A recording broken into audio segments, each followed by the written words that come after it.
You have probably written something this week that mattered for about an hour and then stopped mattering. A note left on a counter or a text sent at the end of a long day. A short message in the margin of a card someone gave you, signed with your name and a small word at the end, love, or miss you, or just your initial. You meant it when you wrote it, but nobody saved it, and it would not have occurred to anybody to save it. Most of what gets written in a human life is exactly like that. Most of what was ever written in any century, in any place, was like that.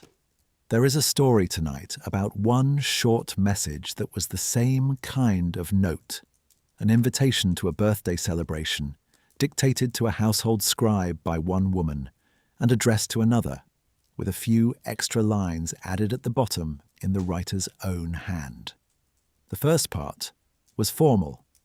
The bottom 4 lines were not. She had picked up the pen herself by then. They were the closing of a personal letter. She told her friend she would be looking out for her on the day. She called her sister, though they were not actually related, and my dearest soul, which was the kind of thing women in her time said to each other, and men did not. She wished herself good fortune and signed off with the standard farewell, hail. She wrote that on a piece of birch wood the size of a postcard, in carbon black ink, sometime around the year 100. The fort she sent it to was on the northern edge of the Roman Empire, a place called Vindolanda, just south of where Hadrian's Wall would be built 2 decades later.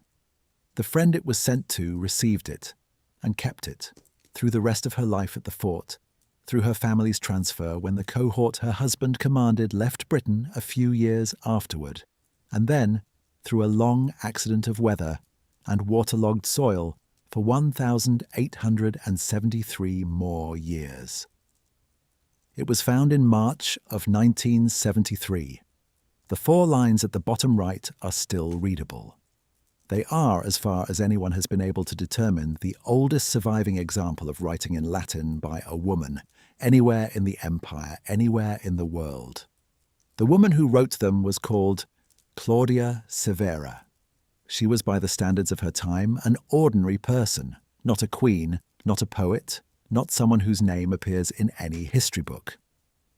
She was the wife of one of the officers stationed in the area, at a fort whose location nobody has yet definitively identified, somewhere within a day's march of Vindolanda.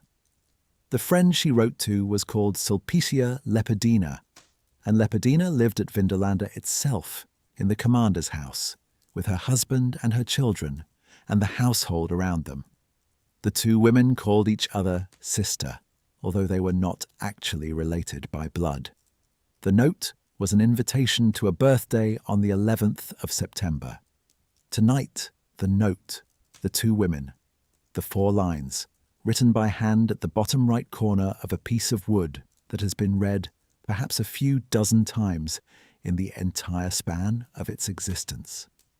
The fort and the household, the bonfire that almost finished the whole archive.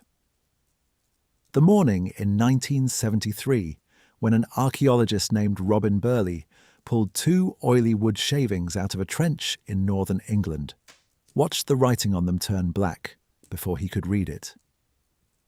And then, in the same campaign of digging, managed to save the next tablet his team found.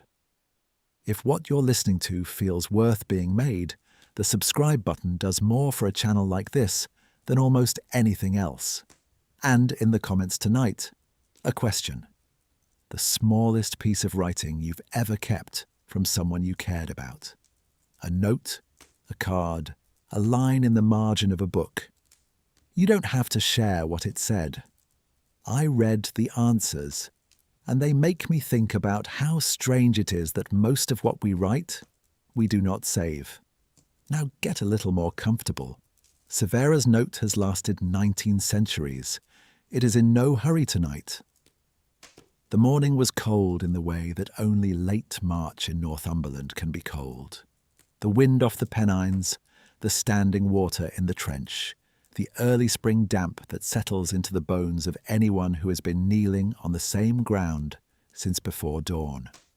Robin Burley had been digging at Vindolanda for years, and his father Eric had bought the land with the ruined fort on it back in the 1930s, and the family had been excavating it on and off ever since.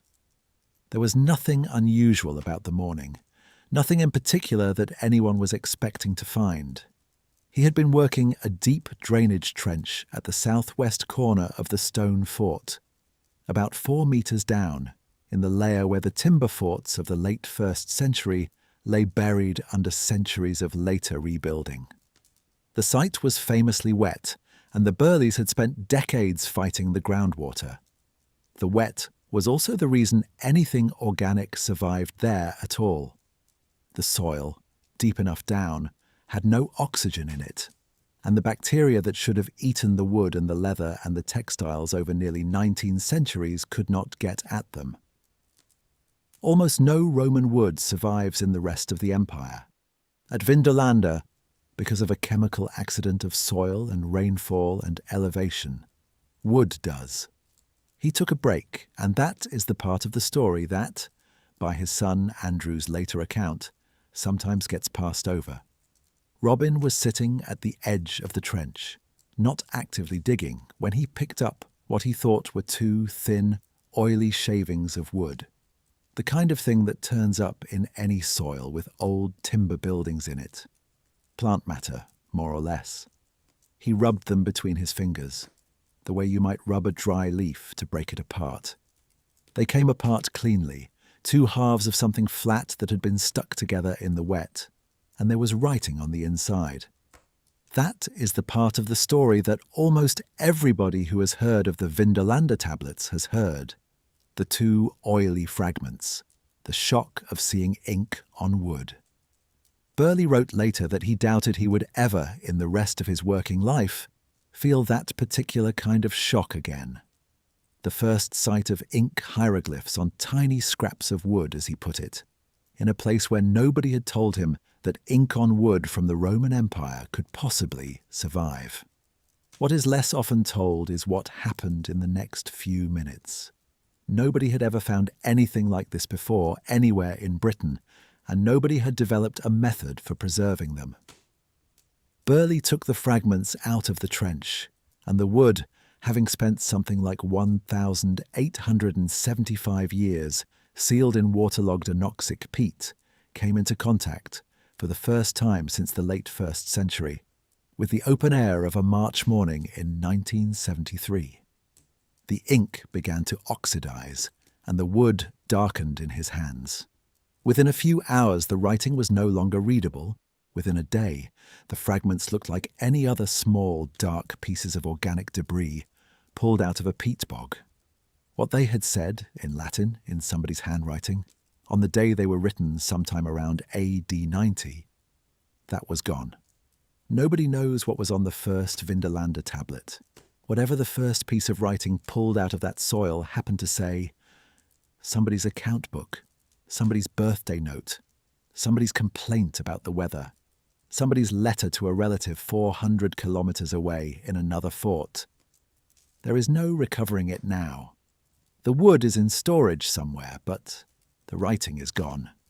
You have probably had the experience in the last year or two of trying to open a digital photograph from a long time ago and watching it fail to load.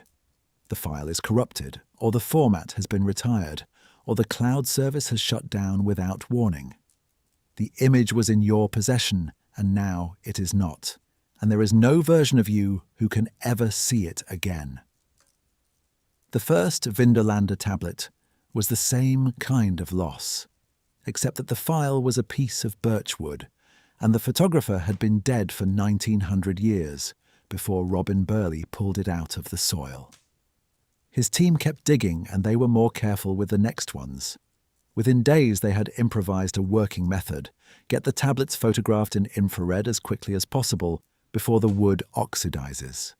Keep them wet in the meantime. Stop them from drying out under any circumstances. Every Vindolanda tablet that exists today, every transcription, every translation, every piece of scholarship written about the lives of the people who lived in that fort, All of it depends on the technique that was improvised, on the spot, in the days after the first tablet was lost. The next one they found and kept did not at first seem any more important than the rest. It was a personal letter, most of it written in a professional scribe's hand, with apex marks over the long vowels. The kind of careful detail scribes used when they were working for an educated household. The writing in the bottom right corner was different, looser, less elegant, slightly smaller. Whoever the scribe had been working for had taken the pen back at the end and added 4 lines. The letter turned out to be a birthday invitation.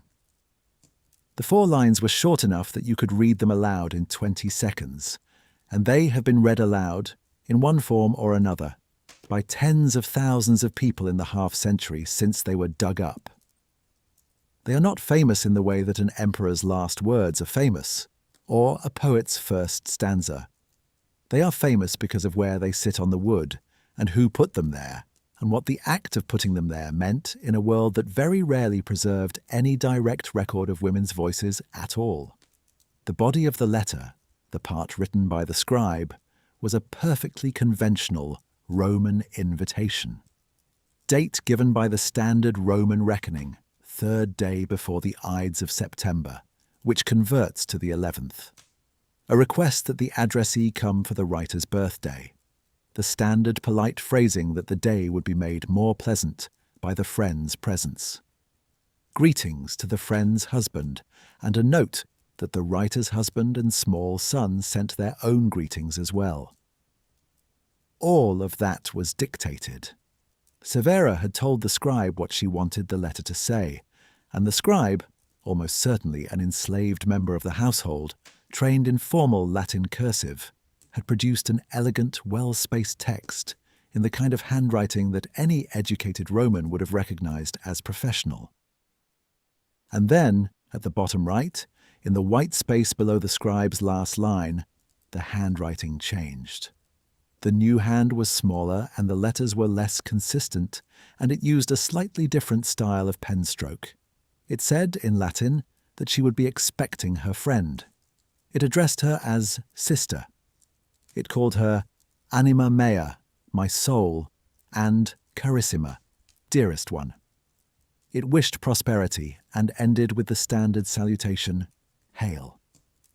Paleographers have been looking at the 4 lines since 1973, and they are confident, on the basis of the same hand appearing in 2 other tablets in the archive, that the woman who wrote them was Claudia Severa herself. She had taken the pen out of the scribe's fingers, or the scribe had handed it to her, and she had written the closing personally. It was the part of the letter that was actually from her. This was not unusual practice for educated Romans. The body of a letter was often dictated. The closing greeting was sometimes added in the writer's own hand as a mark of personal sincerity. The same way someone today might type a formal email and then add a handwritten thanks again. See you Tuesday at the bottom of the printed copy before sealing the envelope.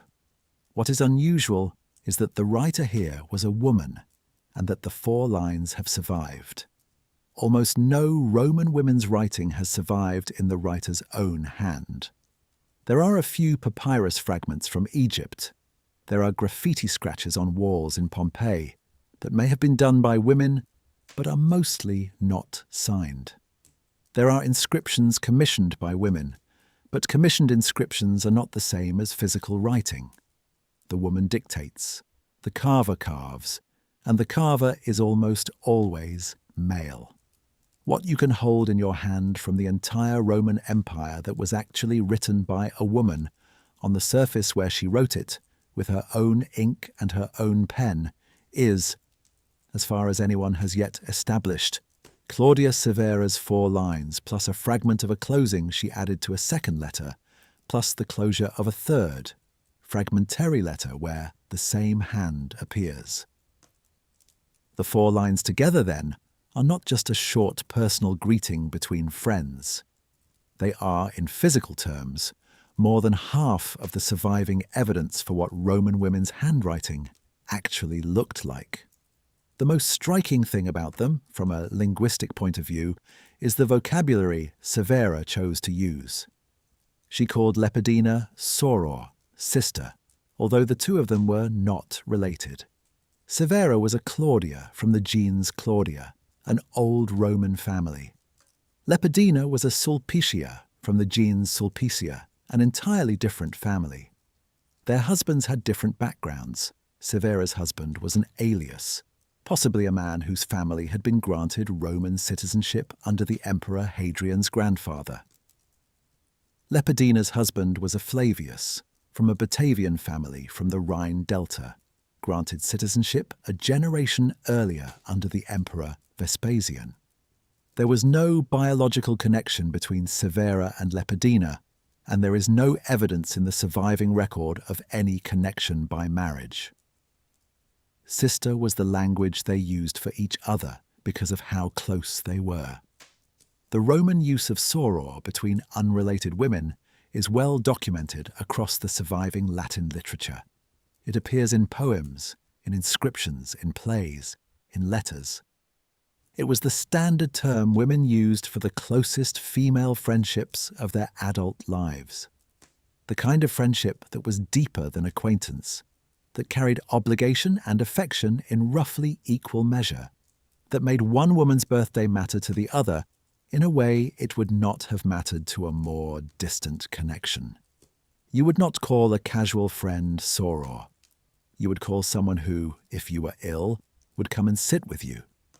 You would call someone whose children you had watched grow up. You would call someone you missed when you had not seen her in months, in a way that hurt slightly when you thought about it. The other word, anima mea, my soul, is the one that has drawn the most scholarly attention over the years because it sits even further along that same scale of intimacy. The linguist J. N. Adams, working through the surviving body of Roman comic and epistolary Latin, found that the expression and its close variants appear with striking frequency in passages spoken by women. In the surviving plays of Plautus and Terence, where dialogue is one of the few records we have of how everyday Romans actually addressed one another, the phrase me anime, my soul, in the masculine vocative, appears around a dozen times, and the great majority of those occurrences are in the mouths of women speaking to other women, or to men they were romantically close to.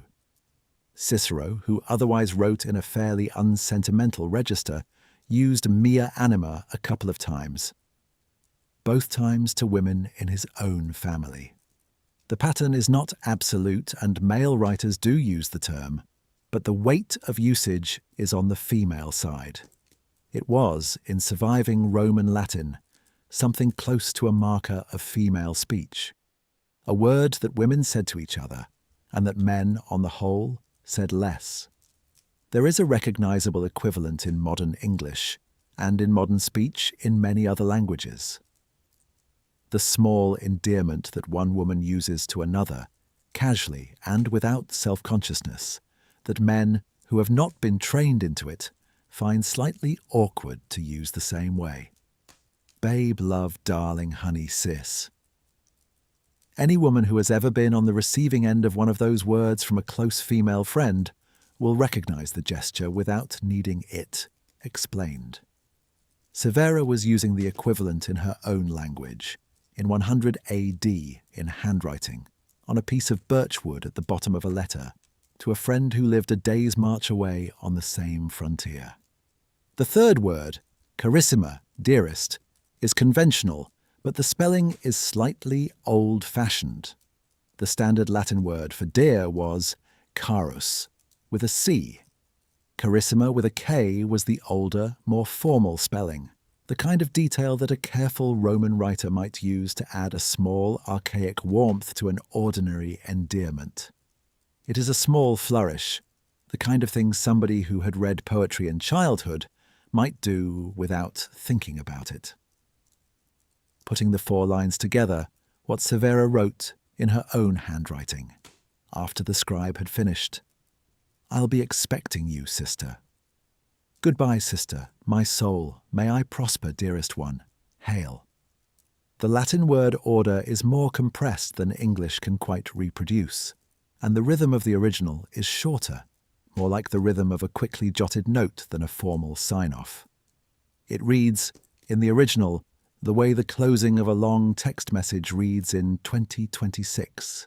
Slightly hurried, completely sincere, with a pile-up of small, affectionate words at the end because there was no good way to stop without them. The 4 lines have been there, on the bottom right of the wood, since the early 2nd century. They were buried in the soil of the Praetorium courtyard for somewhere around 1870 years. Robin Burley's team, who had improvised the preservation method after losing the first tablet, photographed this one in infrared while it was still wet. Alan Bowman and David Thomas, 2 paleographers at Oxford, then spent decades reading the entire archive, which by 1994 had grown to several hundred tablets, and producing the standard edition of the Latin texts.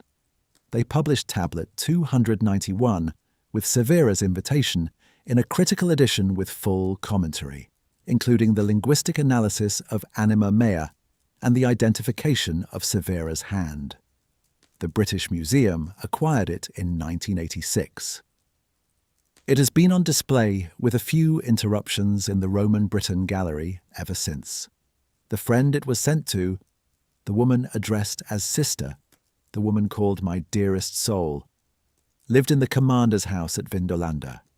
The letter ended up in a fire in her courtyard, 20 years or so after she received it, when her household was in the process of being moved. She had kept it that whole time. The letter was on the fire in the first place, almost certainly because she had decided not to take it with her when the cohort left. The note had served its purpose. It had been by then a personal keepsake of a friendship that may or may not have continued past the day the cohort marched out of Britain. What was left to do with it was burn it, the way the rest of the household paperwork was being burned.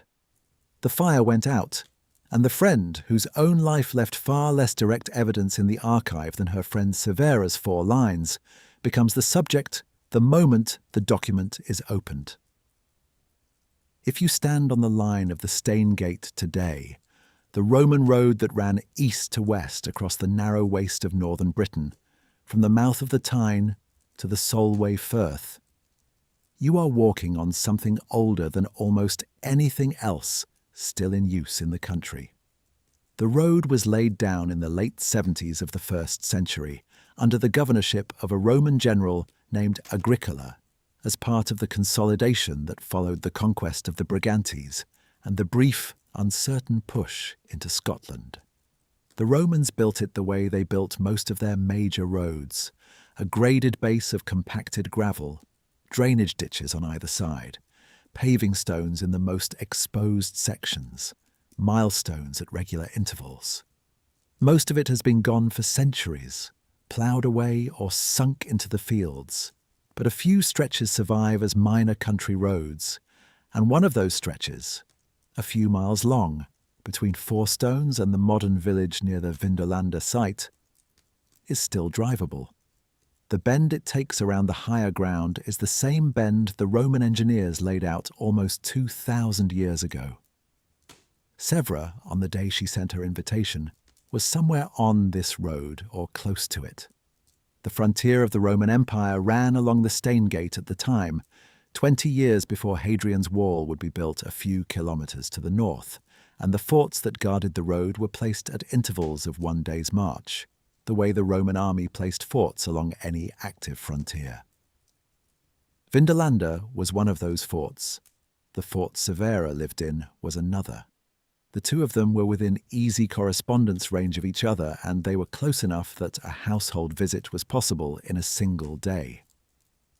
But they were not the same place, and on the day Severa wrote her invitation, she was not at Vindolanda, and Lepidina had to receive the letter and decide whether to come.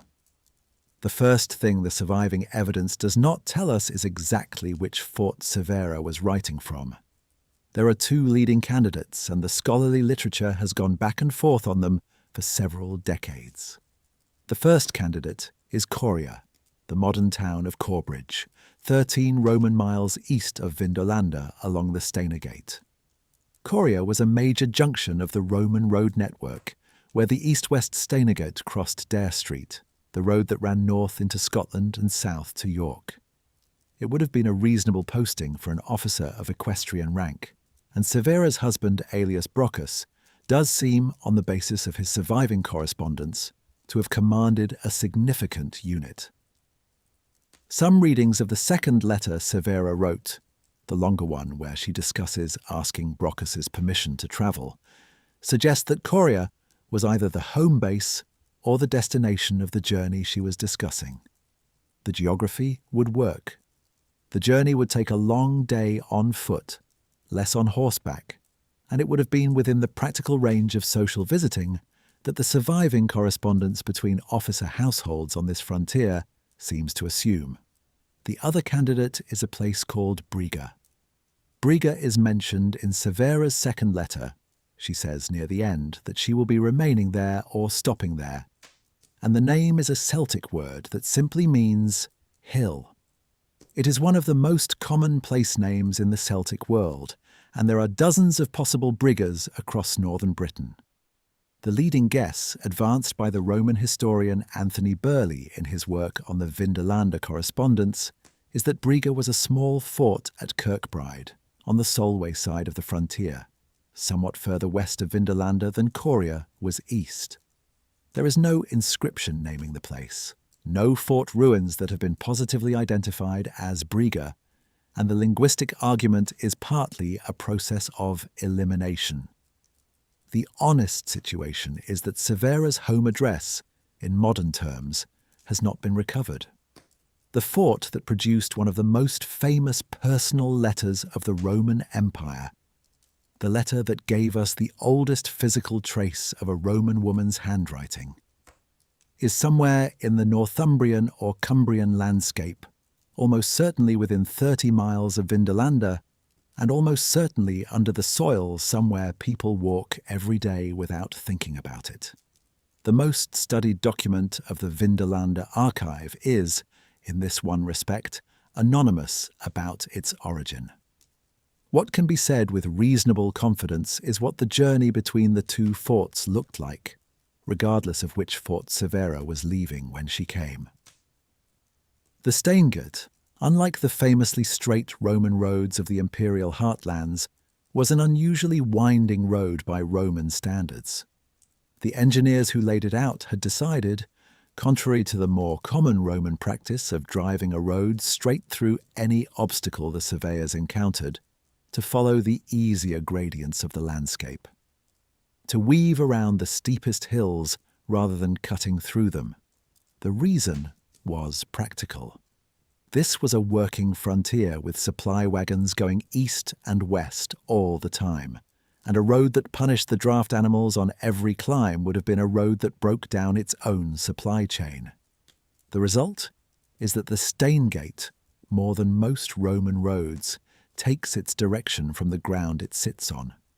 The South Tyne Valley pulls it one way, the higher ground of the watershed pulls it another, and a person walking it would have spent the day moving through a series of valleys and rises rather than along a single straight horizon.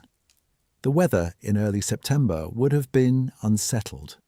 Tacitus, writing in the same generation as Severa and Lepidina, summed up the climate of Britain as bad in roughly the same way modern British people sum it up: frequent rain, frequent fog, summers that were short and unreliable. By the 11th of September, the long midsummer evenings were starting to shorten, and the temperatures at night were dropping toward the kind of cold that the soldiers stationed at Vindolanda complained about openly in their letters.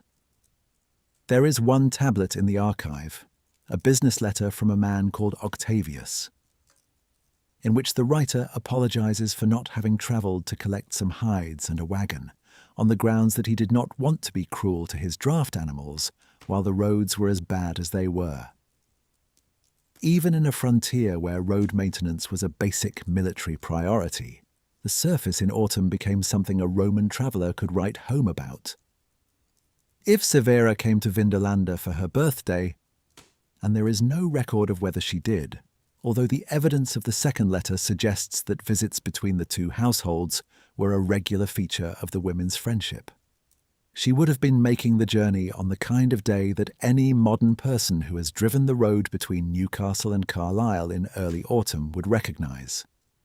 Low cloud over the fells, standing water in the verges. A wind off the high ground that makes the journey feel longer than the mileage suggests. A road that bends slightly around features in the landscape that the engineers had decided not to argue with 1700 years before the journey was undertaken. The Roman miles between Vindolanda and Coria were 13. About 12 modern miles, given the slightly shorter Roman unit. A loaded military wagon could cover the distance in roughly 6 to 8 hours under good conditions, which meant most of a working day. A rider on a fast horse could do it in 2 or 3.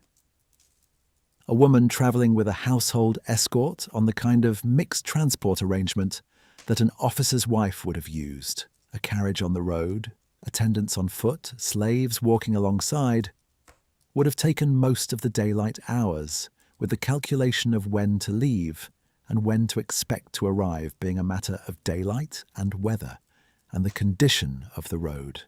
For the listener who has ever planned a long drive across difficult terrain, not across a city but across genuine country, with weather to watch and a window of useful daylight to manage, the calculations are recognizable. You leave with margin, you watch the sky, you build in time for the things that go wrong. The Roman frontier ran on the same arithmetic, and the women who lived on it and corresponded across it and visited each other for the kind of personal occasions that mattered to them, ran their household decisions on it as well. The fort the road led to, the place where Lepidina lived, where the letter ended up, where the household was visible from a long way off, sitting on a hill above the bend of the South Tyne. The smoke from its hearths went up into the autumn air. The road came up to the gate from the southwest, and inside the gate, set back from the Via Principalis on the central range of the fort, was the building where the letter was carried and read and kept.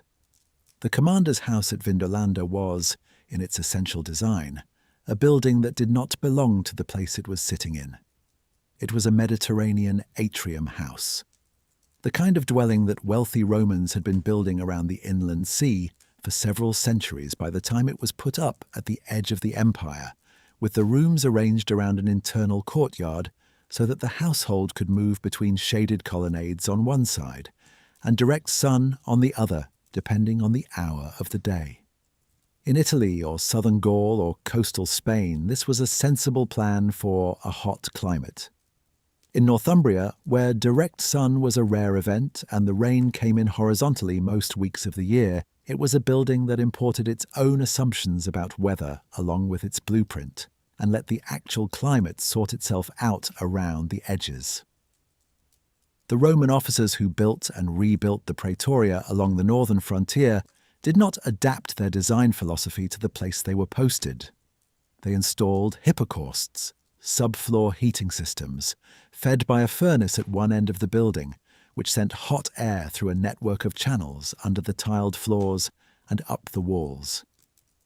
To deal with the cold, they plastered the interior walls and painted them.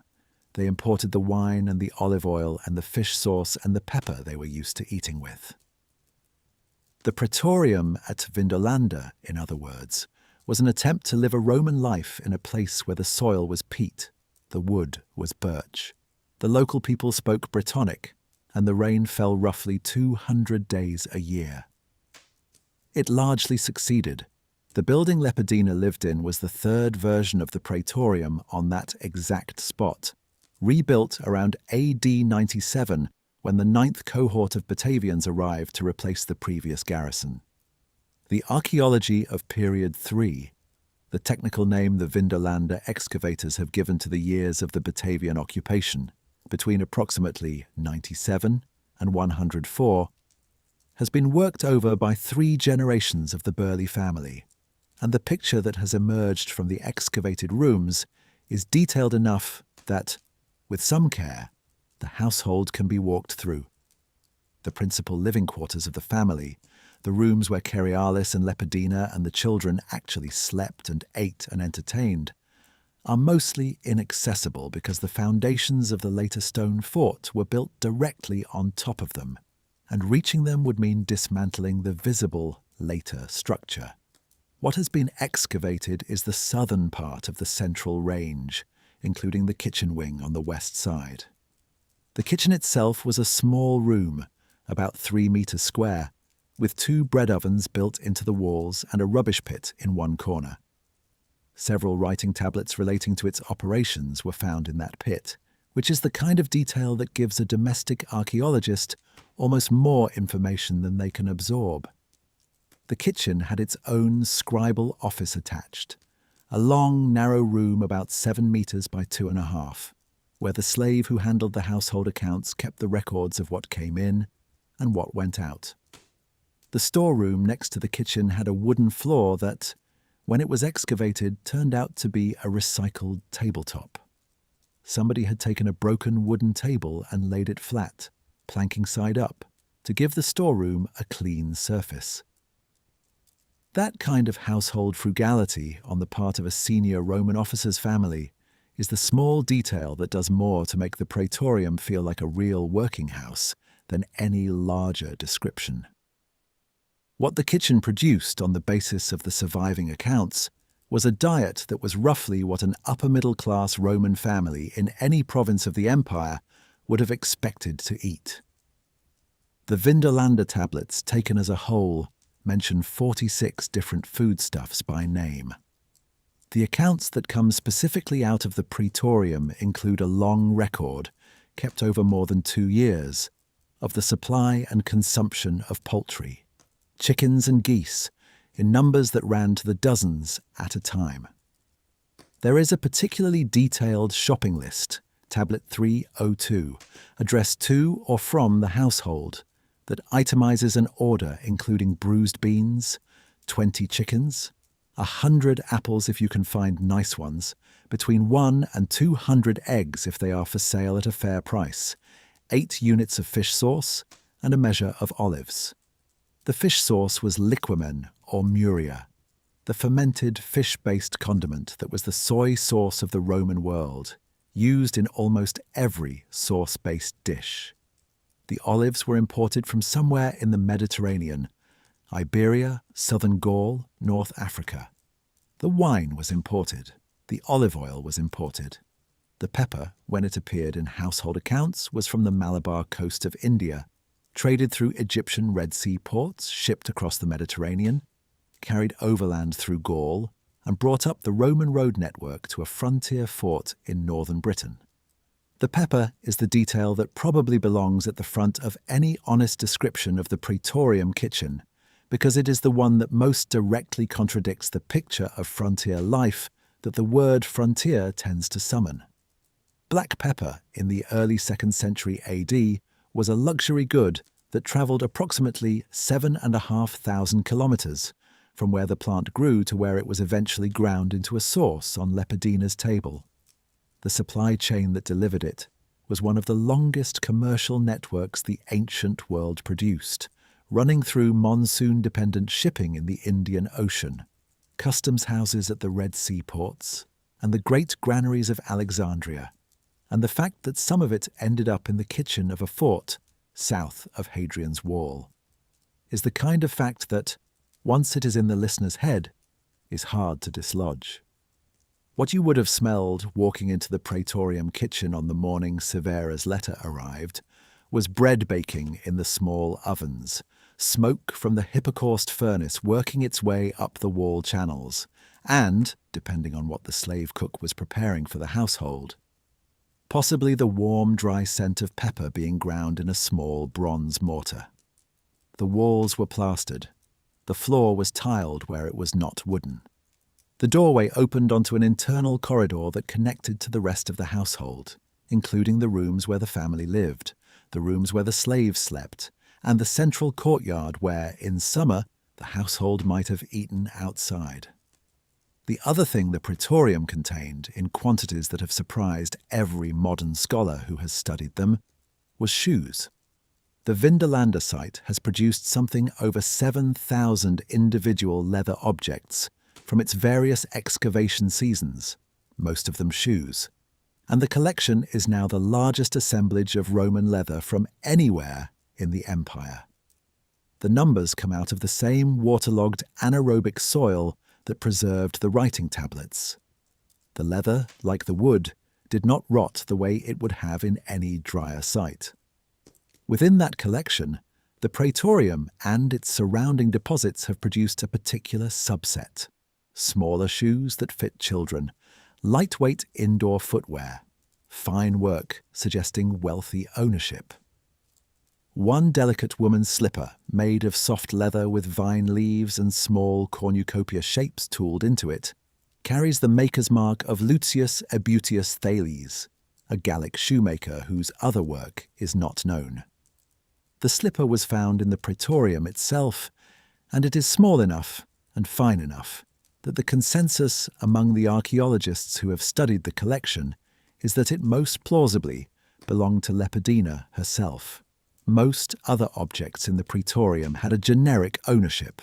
This one, given its location and its quality, is as close as the surviving record gets to an item of Lepidina's personal clothing.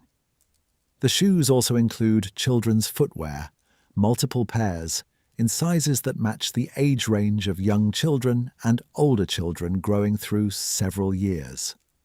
The children of Cerealis and Lepidina lived in the praetorium with their parents. There is no question about this in the archaeology. And at least one of them was old enough to be doing schoolwork in Latin.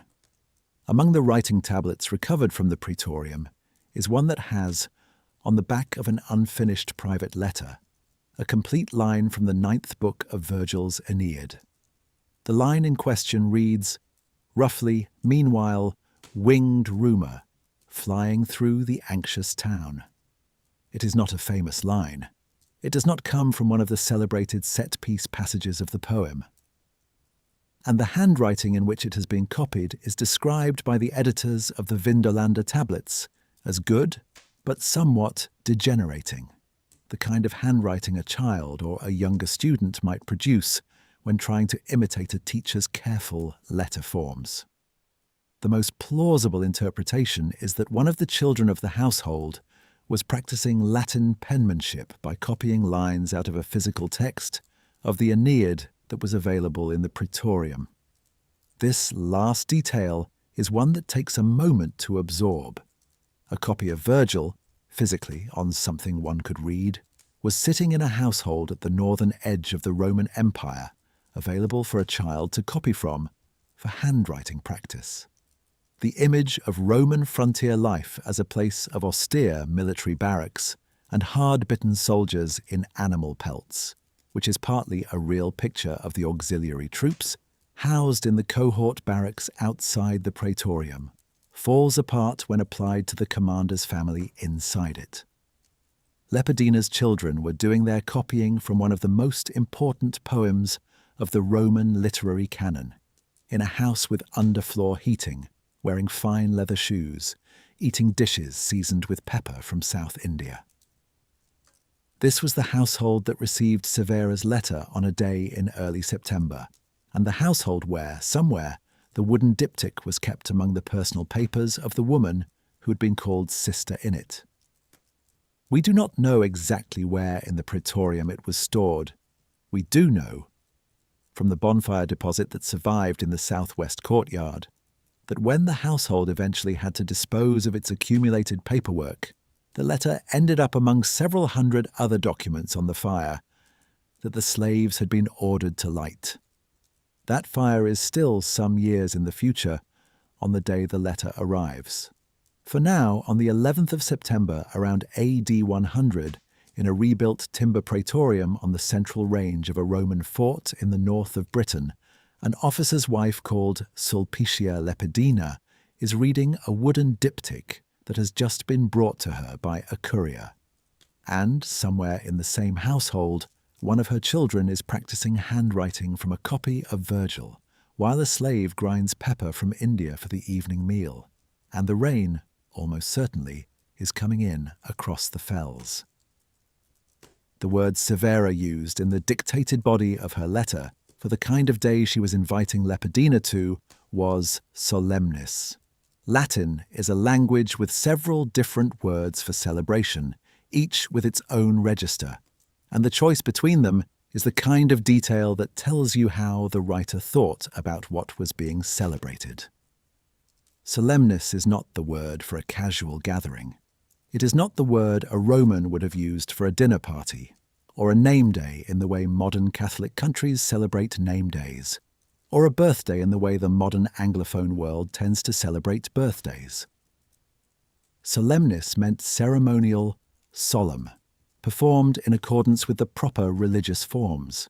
It is the root of the modern English word solemn, and the modern meaning is not a coincidence.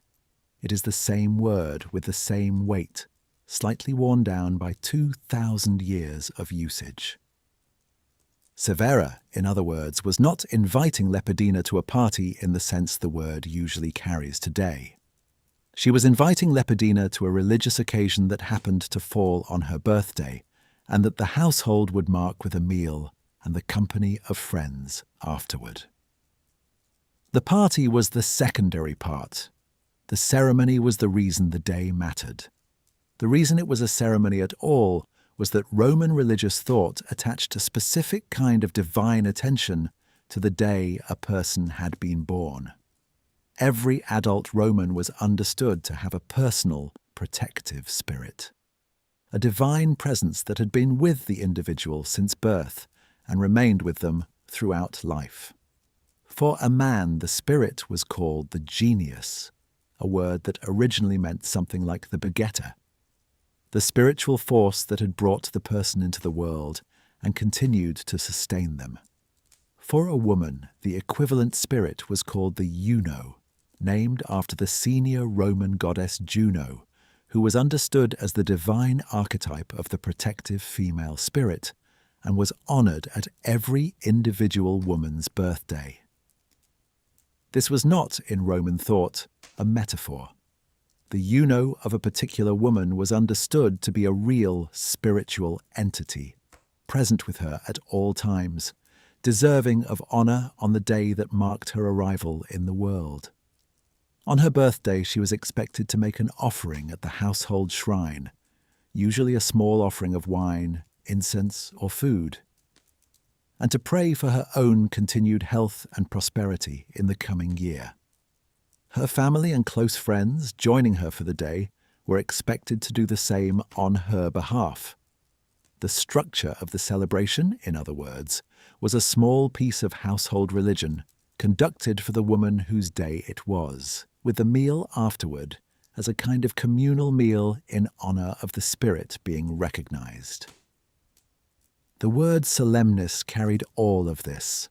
When Severa told Lepidina through her scribe that she was inviting her to the day of the ceremony of my birthday, she was using language that any literate Roman of her time would have read as a half-religious, half-personal occasion.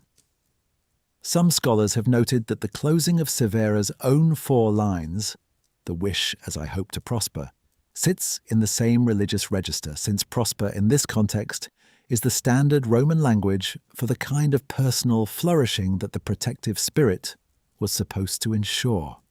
What this changes when you go back to the surviving letter is the felt weight of the invitation. Severa was not asking Lepidina to come over for an evening.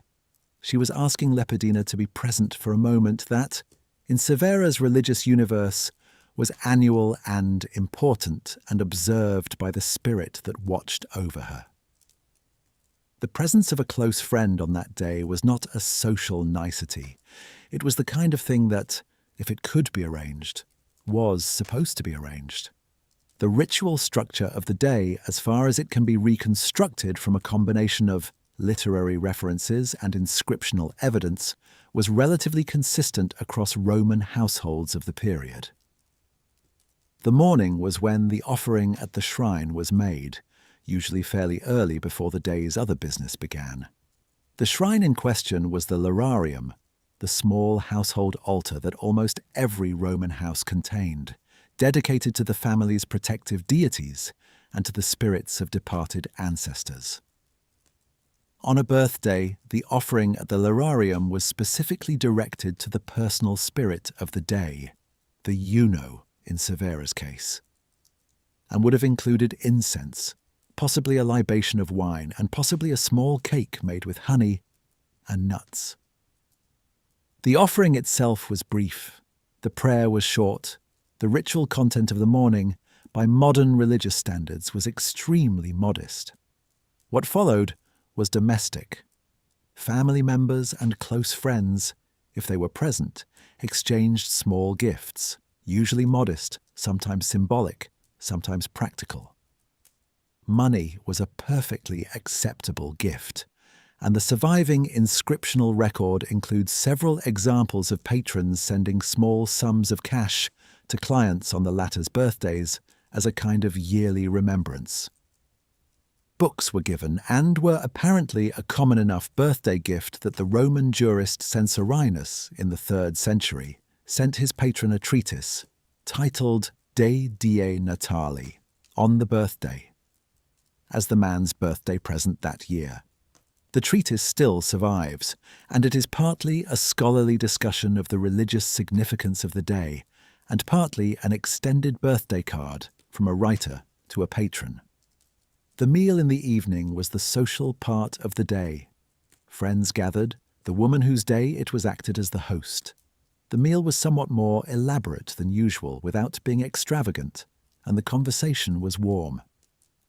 Some Roman writers describe the birthday meal as one of the few occasions when even close friends who saw each other often would deliberately set the time aside to be together. Horace, in one of his odes, refers to the birthday of his patron Maecenas as more sacred to me than my own, and describes the day as one he organized his year around. Pliny the Younger, writing a few decades after Severa, sent letters to relatives and close friends specifically to mark their birthdays, and considered failing to do so a small but real breach of friendship. What the day did not include, by the evidence we have, is the specific set of customs that the modern English-speaking world tends to assume birthday implies. There is no record of anything resembling a birthday cake with candles in the modern sense.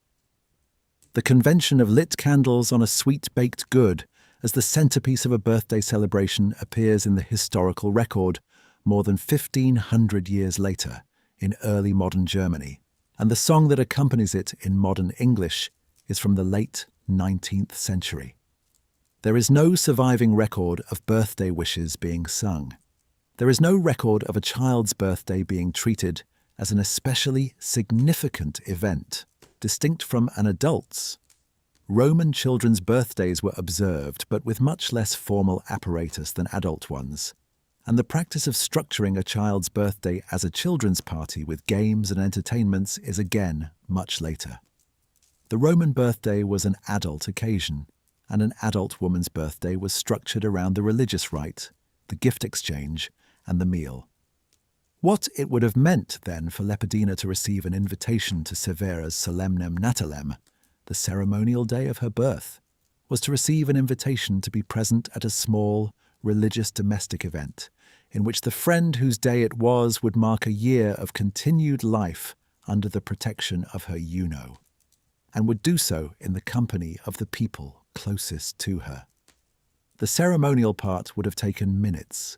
The meal would have taken the whole evening, and the friend who came would have been one of perhaps 4 or 5 people whose presence Severa most specifically wanted on the morning when the year turned over. This is the kind of weight that a single Latin word can carry when the cultural context behind it is filled in. The translation in the British Museum Gallery and in the Bowman and Thomas Critical Edition renders the phrase as the day of the celebration of my birthday, which is accurate but slightly understates what solemnness in this context implies. The translation that would more fully capture the original would be something closer to the sacred day of my birth. And the difference between celebration and sacred is, in the original, the difference between the modern reading of a birthday as a social event and the Roman reading of it as a religious one with a social meal attached. It also clarifies something about the 4 lines Severa added in her own hand.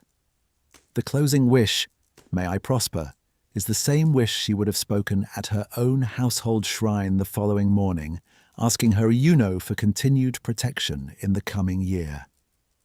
By writing it in her closing greeting to Lepidina, she was effectively folding the prayer into the invitation, hoping to prosper, hoping for her friend to come, hoping that the day would be made better by the friend's presence. The 3 hopes were, in Severa's framework, related expressions of the same general orientation toward the year ahead. The 11th of September was, by Roman counting, the 3rd day before the Ides of the month. The Romans counted dates inclusively and backward from fixed points in each month, the calends on the 1st, the nones on the 5th or 7th, and the Ides on the 13th or 15th, depending on which month it was. And Severa's date in the dictated body of her letter is given in this standard form. On the conventional Julian calendar that the Roman world had been using since the reforms of Julius Caesar 150 years earlier, the day fell exactly when it does now. The 11th of September has come and gone, since Severa was born on it somewhere on the order of 1926 times. Severa wrote her invitation. The scribe finished the dictated portion. She added her 4 lines in her own hand. The diptych was folded along the central scoring, sealed somehow, possibly with a small cord through the tie holes that survive on the edges of the wood, possibly with a wax impression, and addressed on the back to Sulpicia Lepidina, wife of Cerealis. A courier carried it the day's distance between the 2 forts. It was handed to a member of Lepidina's household, either at the gate of Vindolanda or at the door of the praetorium, and it was brought to Lepidina herself, who read it. What she wrote back, if she wrote back, has not survived. The Vindolanda archive, in its present state, contains close to 2,000 fragments of writing. It contains letters from Cerealis to other officers, drafts of his official correspondence, military strength reports, supply accounts, requests for leave from soldiers under his command, business letters from civilian merchants, fragments of children's school exercises, household inventories, and the handful of personal letters between women that we have. Among all of these, there is no surviving letter from Lepidina to Severa. There is also no surviving letter from Lepidina to anyone else in her own dictated voice that has been positively identified as hers. We know she existed because other people wrote to her, and because her presence in the household is referenced in correspondence to and from her husband, and because the praetorium where she lived has been excavated. Her own outgoing correspondence is missing. This is the structural shape of the silence in the archive. Severa wrote, and her writing survived, partly because she was writing to a friend who valued the letter enough to hold on to it, and partly because that friend lived in a household where, for reasons of accident and weather, the letter ended up in soil that preserved it. Lepidina wrote, almost certainly she wrote, given the volume of correspondence that the surviving record implies passed between the 2 women. But her letters went to a fort that has not been positively identified, in a household whose papers have not been recovered, and whatever ended up of them is presumably either gone for good or sitting unread in a stratum of soil that no archaeologist has yet excavated. This kind of asymmetry is one of the first things that anyone who works with ancient personal correspondence learns to live with. The fact that letter A survives almost never tells you anything about whether letter B, the reply, survives. The 2 pieces of paper are independent objects with independent histories. Letter A might have been kept and survived, and been dug up 2,000 years later.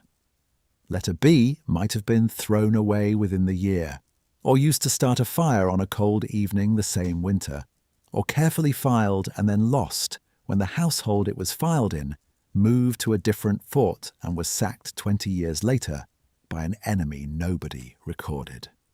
The survival of one direction of a correspondence does not imply the survival of the other. What we have, then, is an open question that the archive cannot answer. Did Lepidina come to the birthday on the 11th of September? She might have.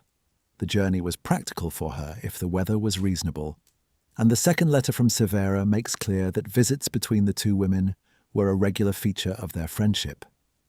That Severa had asked her husband for permission to come to Vindolanda to see Lepidina, that he had given the permission readily, that Severa was making plans to travel.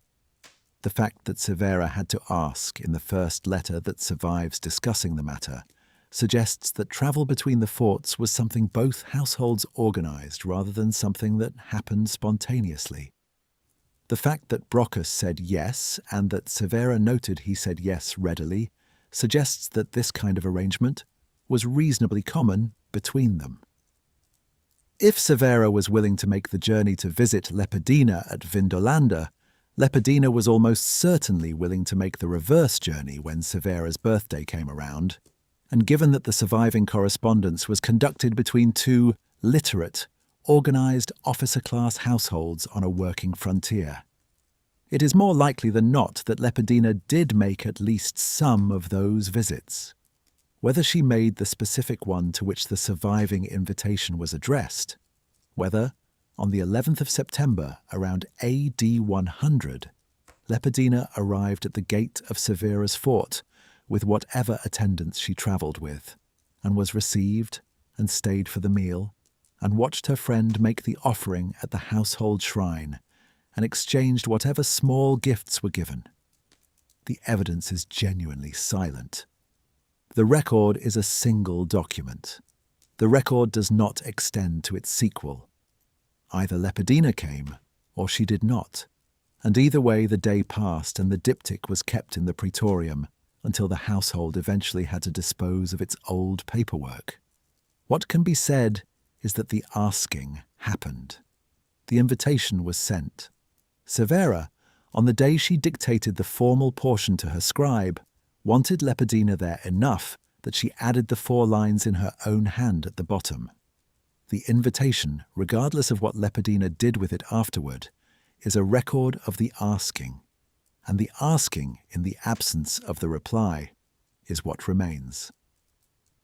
There is a kind of small, quiet experience that any adult person has had of writing or sending an invitation, a wedding card, a birthday note, a text suggesting a meeting up, and waiting for the reply, and not yet knowing whether the person you have asked will be able to come. The hours between sending and receiving the answer are part of every adult life that involves friendship at any distance. They are the hours of the 11th of September, the year Severa was turning whatever age she turned, before Lepidina's response had reached her. They are the hours that the surviving document was, in a sense, written into. Whatever Severa felt during those hours, whatever Lepidina felt when the letter arrived, whatever the actual decision was that the second household made, none of that comes out of the wood. The asking is what comes out of the wood. The asking on its own is enough to be worth the careful effort the past 50 years of scholarship have put into recovering it. The honest position for a person reading the document now is to hold both possibilities at once. Lepidina may have come, and the day may have been everything Severa had hoped for, with the friend present in the morning at the offering and present at the meal in the evening, and present in the house overnight before riding back the following day. Or Lepidina may not have come. The road may have been impassable, or someone in her household may have been ill, or her husband may have needed her at Vindolanda for some military or administrative reason that the surviving letters do not record. And the day may have passed with Severa, hoping at the morning offering for what had not arrived, and the meal in the evening may have been smaller than she had wanted. The two possibilities are equally consistent with what survives. They cannot be resolved by any further look at the document, because the document does not contain that information, and no other document in the archive supplies it. What we are left with is the invitation, and the 4 lines at the bottom of it, and the woman who wrote them, alone at the moment we are looking at her, with the friend she had hoped would come not yet present and not yet absent, and the letter in her own hand at the corner of the wood. The reply, if there was one, is somewhere it cannot be reached. The asking remains. She is, in the surviving record, the harder figure to bring into focus. We have Severa's 4 lines in her own hand. We have the linguistic evidence about the language Severa used and the way she used it. We have the fragments of 2 further letters from Severa, one of them substantial, that allow us to triangulate the friendship from one side. What we have for Lepidina is what other people wrote to her, and what other people wrote about her, and the household around her. The rooms she lived in, the slipper that probably fit her foot, the children she raised, the husband whose archive forms the bulk of the corpus we have been reading from. She is visible in the way that a person at the center of a room is visible from the edges. Other people have left their words about her. Her own words have not survived. Her name is part of what makes her visible at all. Sulpicia was the feminine form of Sulpicius, the family name of the gens Sulpicia, one of the older patrician houses of the Roman senatorial aristocracy. The Sulpici had been politically active in Rome since the early Republic. They had produced consuls, generals, senators, a celebrated female elegiac poet a century before Lepidina was born, and, most relevantly to her own family history, the Emperor Galba, who held the throne for 7 months in AD 68 and 69 before being killed in the political turmoil following Nero's suicide. The Sulpici were not on the front rank of imperial families, but they were old, and their name carried genuine weight in the way that an old name carries weight in any society that pays attention to that kind of thing. When Lepidina was born, somewhere in the last decades of the 1st century, she was born into a family whose Roman citizenship was several centuries old and whose social rank was, by any conventional measure, established. Her husband's family was newer. Flavius was the family name of the Emperor Vespasian, who had taken the throne in AD 69 and founded the Flavian dynasty. And one of the standard practices when an emperor came to power was that provincial families who received Roman citizenship through his patronage would take his family name as their own. Cerialis, Flavius Cerialis's personal name, was the cognomen of the Roman general Quintus Petilius Cerialis, who had governed Britain in the early 70s, and who had, before that, been responsible for putting down the Batavian revolt in the Rhine Delta in AD 69 and 70. The Batavians were the people Flavius Cerialis came from. The name pattern is consistent with a Batavian noble whose father, having stayed loyal to Rome during the revolt, had received Roman citizenship from Petilius Cerialis as his patron, and had taken the patron's cognomen along with the imperial family name. Tacitus, writing in the same generation, mentions that the Batavian auxiliary cohorts were traditionally commanded by their own nobility. Flavius Cerialis was almost certainly one of those nobles, a man whose family had been Roman citizens for a generation, whose authority over the cohort he commanded came from his ancestral standing among the Batavian people, and whose career in the Roman army was typical of the way the empire incorporated provincial elites into its officer corps. The marriage between Lepidina and Cerialis, in other words, was a marriage between an old Roman patrician name and a newer provincial Roman name. By the standards of the early empire, this was an ordinary kind of arrangement. Provincial families on the rise married into older Italian families, and old Italian families with declining fortunes married into provincial wealth. But the directional asymmetry is worth noting. Lepidina, by birth, came from a family with a longer Roman pedigree than her husband's. The marriage was entirely respectable on both sides. Cerealis was an equestrian rank officer with a real military command and a real fortune, and Lepidina's family connections would have been valuable to him in the same way his career prospects would have been valuable to her family. But she was, in the older sense of Roman aristocratic ranking, slightly the higher-born partner. This is the kind of thing that, in any society that has tracked family standing for a long time, two people inside the marriage would have known about each other without ever needing to say it aloud. What she did in the praetorium at Vindolanda was run the household. The phrase carries less weight in modern English than it did in the Roman world, because the modern household is a much smaller and more private thing than the Roman version.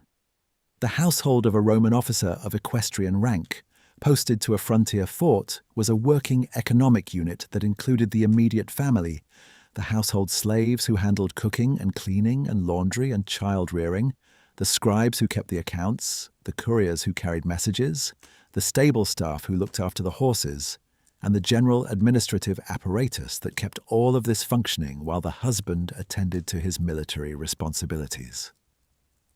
Running it was, by any modern comparison, closer to managing a small business than to keeping house.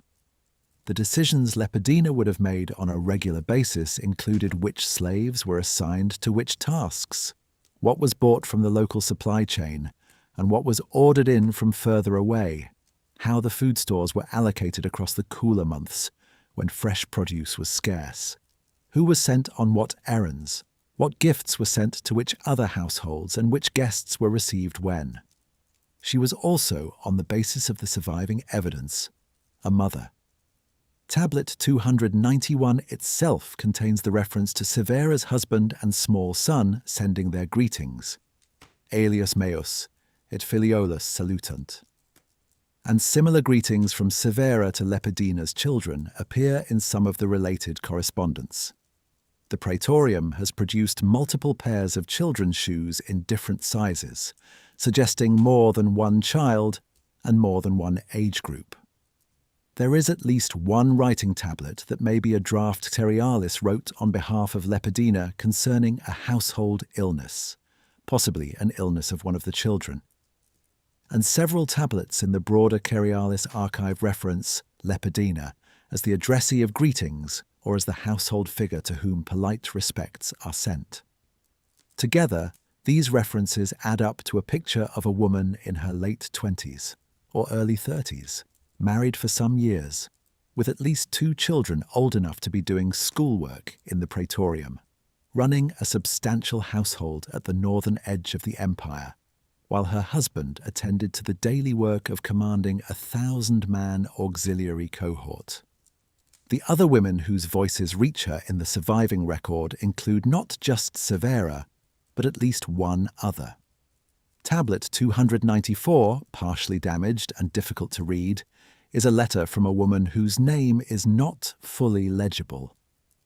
The editors of the archive have suggested it might be Paterna, and the surviving text appears to discuss either remedies that the writer was planning to bring to Lepidina, or possibly 2 enslaved girls free of fever who were being brought to the praetorium.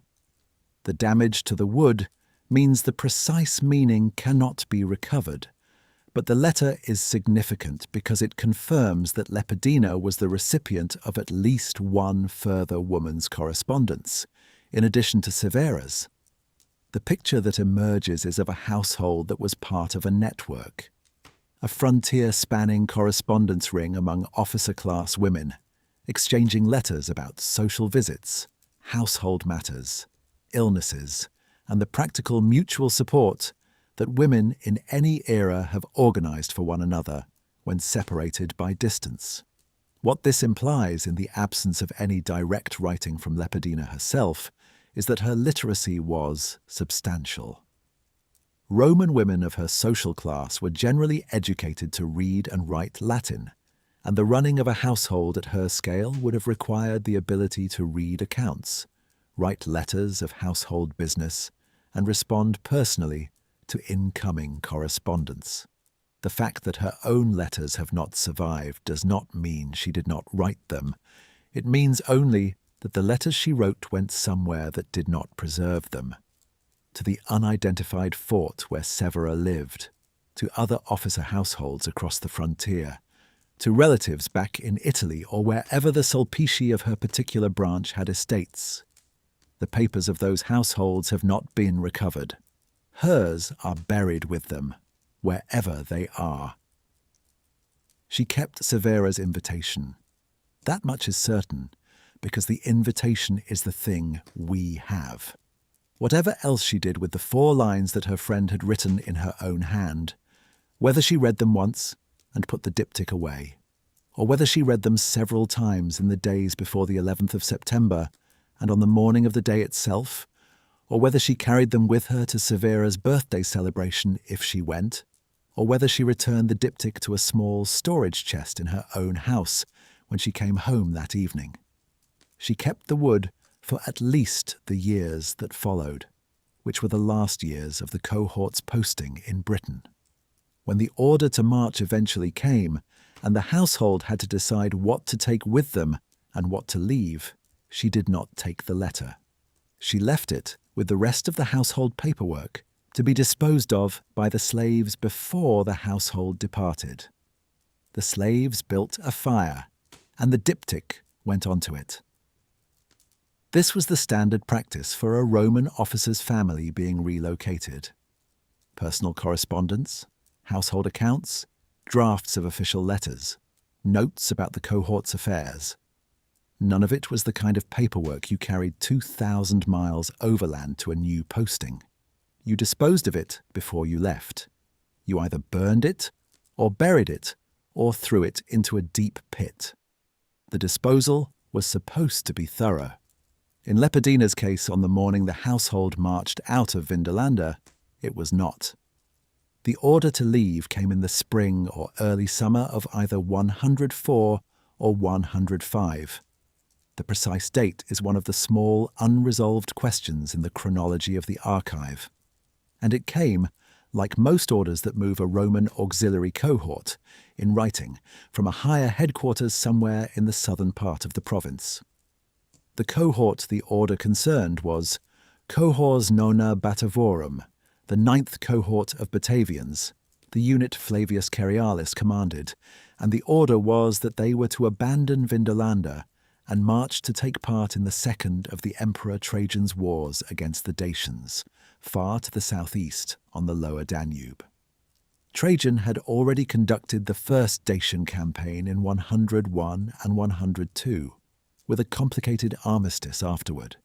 The second campaign was being prepared in 105, and the empire was pulling auxiliary units from across the provinces to assemble the field army that would deliver the final blow. The 9th cohort, with its experienced commander and its long Vindolanda posting, was one of the units that would be sent. For the household, this meant that, within a fairly short window, everything had to be packed up, sorted, decided about, and either taken or left behind. The cohort would march to a southern port, probably London or possibly the Channel coast, and from there by sea and overland to the Danube frontier. Personal property of value would go with the family. Furniture too large to move would be left in place or sold. The draft animals, the wagons, the horses for the officers, those were military property, and they went with the cohort. The household slaves went with the family unless they were sold off in advance to local buyers. The children went with their parents. The paperwork, as the household had accumulated it over the 7 or 8 years of the Vindolanda posting, was a different problem. There was a great deal of it. Cerialis's official correspondence had built up to several hundred tablets over the course of his command. the household had its own running records: kitchen accounts, supply lists, inventories of clothing and utensils, drafts of personal letters that had been kept as file copies, the personal correspondence Lepidina herself had received from other women, school exercises the children had completed during the years they had been learning to write. None of this was the kind of material a Roman officer's family carried with them across half the empire. It was bulky, fragile in transit, and largely useless to anyone outside the household that had produced it. The standard practice when an officer was reassigned was to dispose of it. Disposal could be done in several ways. The records could be buried in a deep pit. Some Roman auxiliary forts have produced caches of paperwork buried underneath floorboards or behind wall plaster, presumably as a way of keeping the material out of unauthorized hands while not destroying it outright. The records could be thrown into a stream or a marsh, where the wood would degrade in due course. They could be burned, which was the most thorough method and probably the most common. The slaves of the household would gather the paperwork, take it out to a courtyard or a flat space outside the building, build a pyre, and reduce the whole accumulation to ash before the family marched. Cerealis's household chose to burn.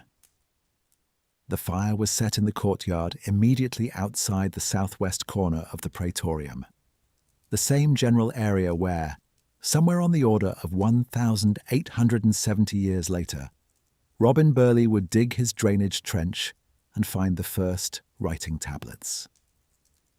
On the day the household burned its papers, the slaves built 2 separate pyres in the courtyard and brought the records out in armloads. By the modern reckoning of the deposit, somewhere on the order of 300 individual tablets ended up on those pyres. The personal correspondence was on them. The kitchen accounts were on them. The children's exercises were on them. Severa's birthday invitation was on them. What happened next is the part of the story that does the most work in explaining why we have any of the surviving Vindolanda correspondence at all. The fire was lit, and it burned for some part of the morning, and at some point during the burn the weather changed. Northumbria, in late spring or early summer, is a place where the weather can shift inside an hour, and the prevailing pattern across the year is the kind of intermittent rain that comes in low and fast off the western fells. Whatever the precise sequence of cloud movement on the day in question, what the archaeological deposit indicates is that rain began to fall on the burning pyres before the fire had finished its work. The tablets had been thrown into the heat in piles, and the piles had not all caught equally, and the rain, coming in faster than the fire could compensate for, quenched the burn before the wood at the cores of the piles had been fully consumed. The slaves left the courtyard, presumably assuming the fire would consume what remained when it dried out. The family marched. The cohort departed for the southern road that led to the Danube, and the wet, half-burnt tablets mixed with the wet ash and the scorched wood and the autumn debris that accumulated in the courtyard over the months that followed began to sink into the bracken and straw flooring that had been laid down over the years of the praetorium's occupation. The flooring was already saturated. The water table at Vindolanda, which had given the Burleys so much trouble during their excavations, was as high then as it has been ever since. The tablets sank or were trodden down, or were buried by the casual debris that accumulates when a building is being demolished by the next garrison. The next garrison did demolish. The first cohort of Tungrians returned to Vindolanda the same year or the year after the Batavians left, took over the site and began the construction of the fourth timber fort directly on top of the remains of the third. The period 3 praetorium was levelled. New floor surfaces were laid down over the old ones. The whole architectural footprint of the building Lepidina had lived in disappeared under a fresh layer of construction, and the courtyard where the bonfire had been became part of a different building's foundations. The wet, half-burned tablets by then were several centimetres below the new floor surfaces. The next builders did not know they were there. Nobody knew they were there. The conditions that preserved them were specific and unusual. The soil was peat, with a high enough water content to maintain anaerobic conditions year-round.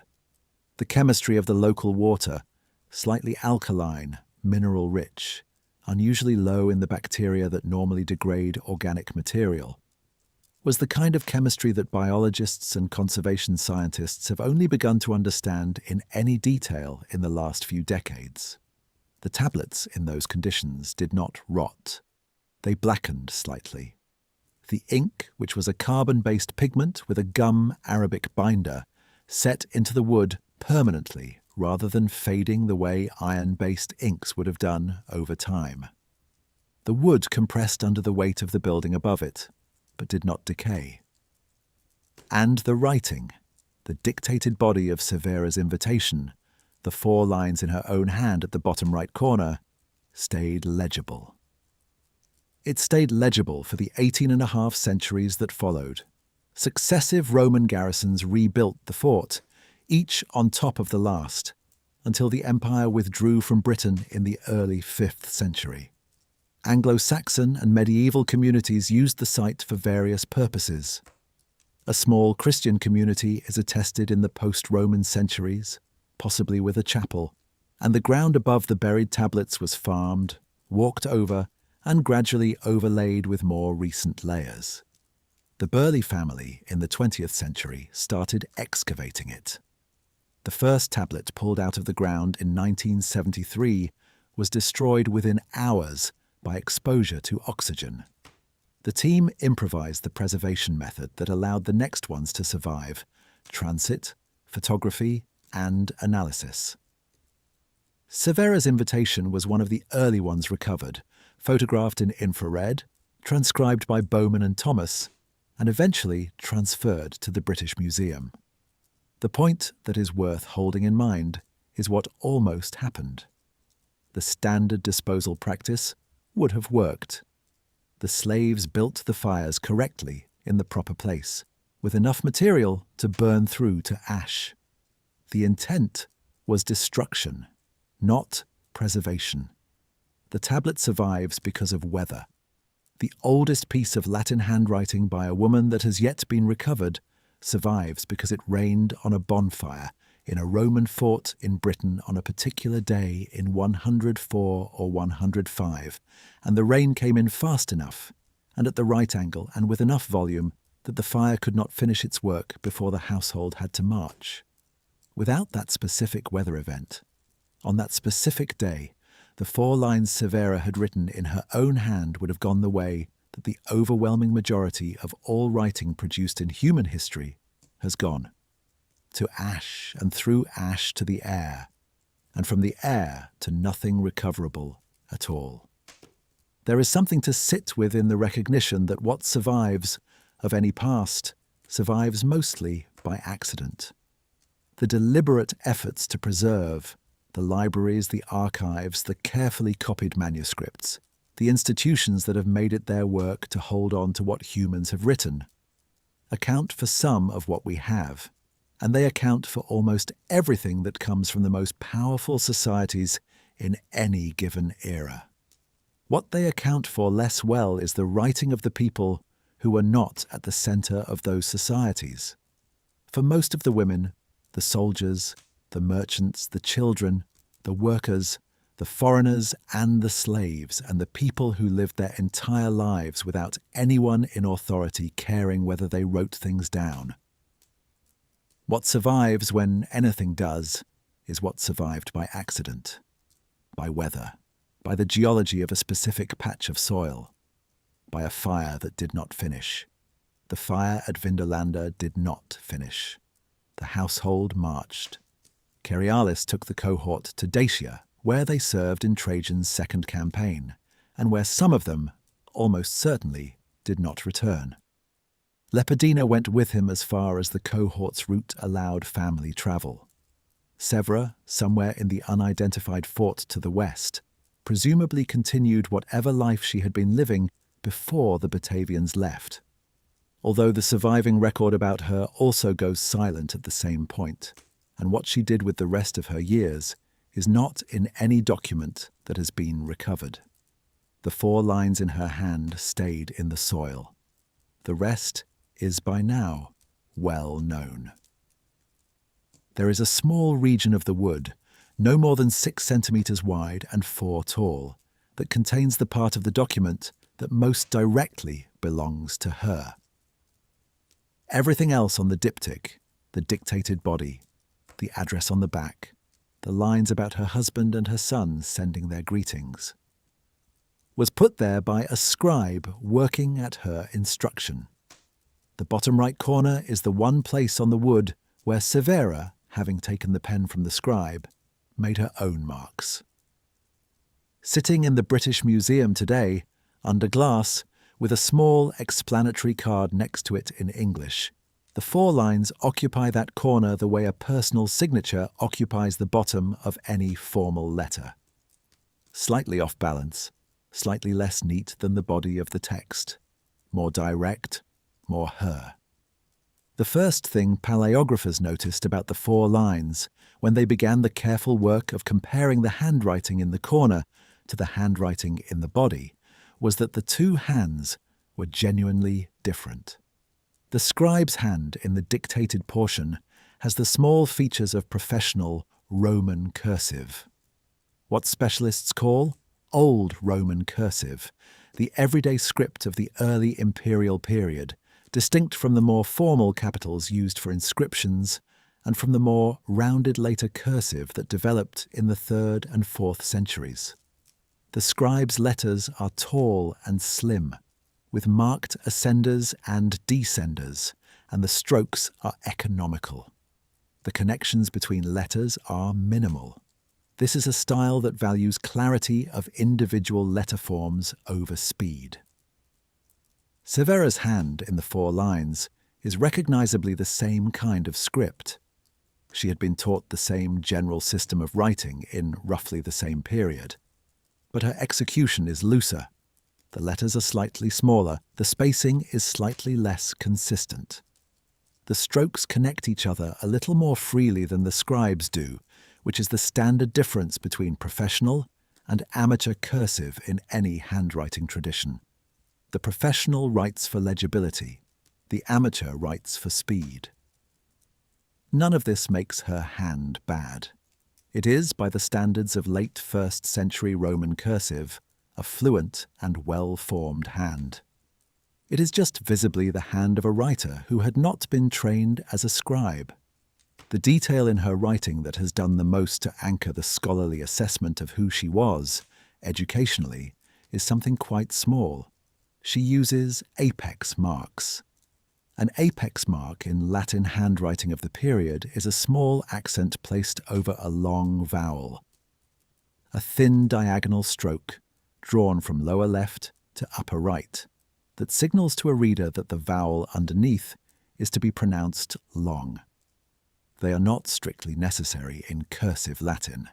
The language can be read perfectly well without them, and most informal handwriting from the period does without them entirely.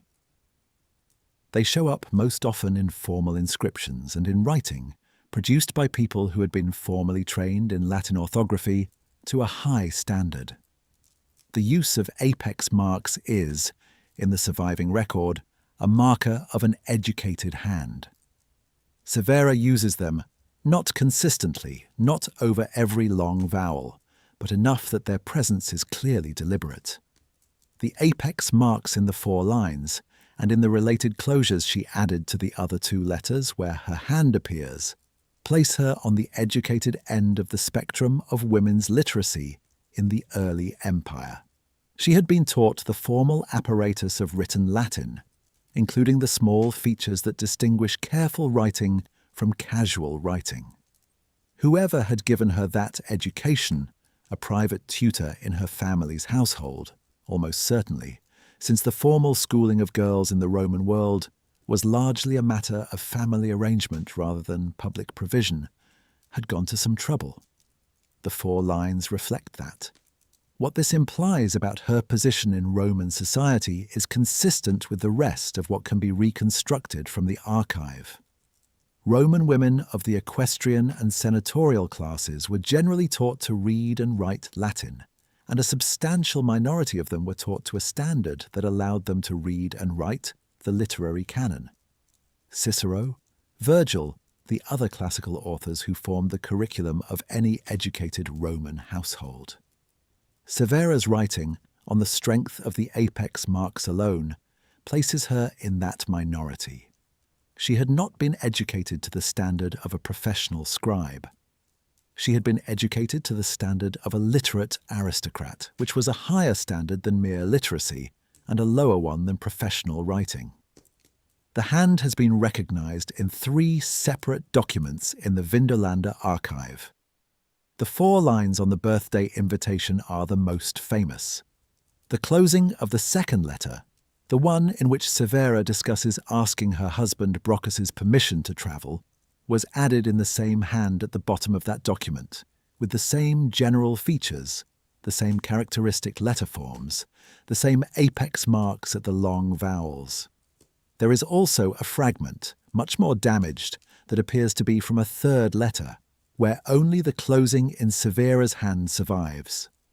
Together, these 3 pieces of writing, totaling perhaps 35 or 40 words across the surviving examples, constitute the body of evidence that has been used to establish her hand as a distinctive specimen of early 2nd century Roman women's handwriting. The identification has been confident enough that, in the standard edition of the Vindolanda tablets prepared by Alan Bowman and David Thomas at Oxford, the editors describe Severa's hand as almost certainly hers in their commentary on the documents. The qualifier almost is the standard scholarly hedge that any paleographer applies to any handwriting attribution. It does not signal real doubt. The hand is hers, and the 4 lines on the invitation, the closing on the second letter, and the fragment on the third are, taken together, the largest single body of identifiable writing by a Roman woman that has been recovered from the soil anywhere in the empire.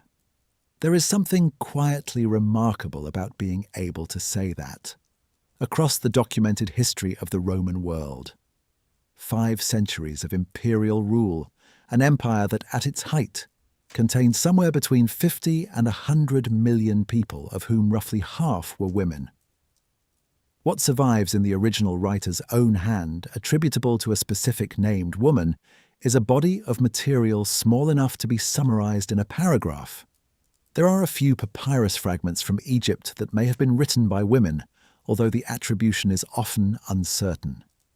There are graffiti scratches on walls in Pompeii and other sites that include some apparently female-authored content, although the writers are usually unnamed. There are inscriptions commissioned by women, but commissioning an inscription is not the same as writing it.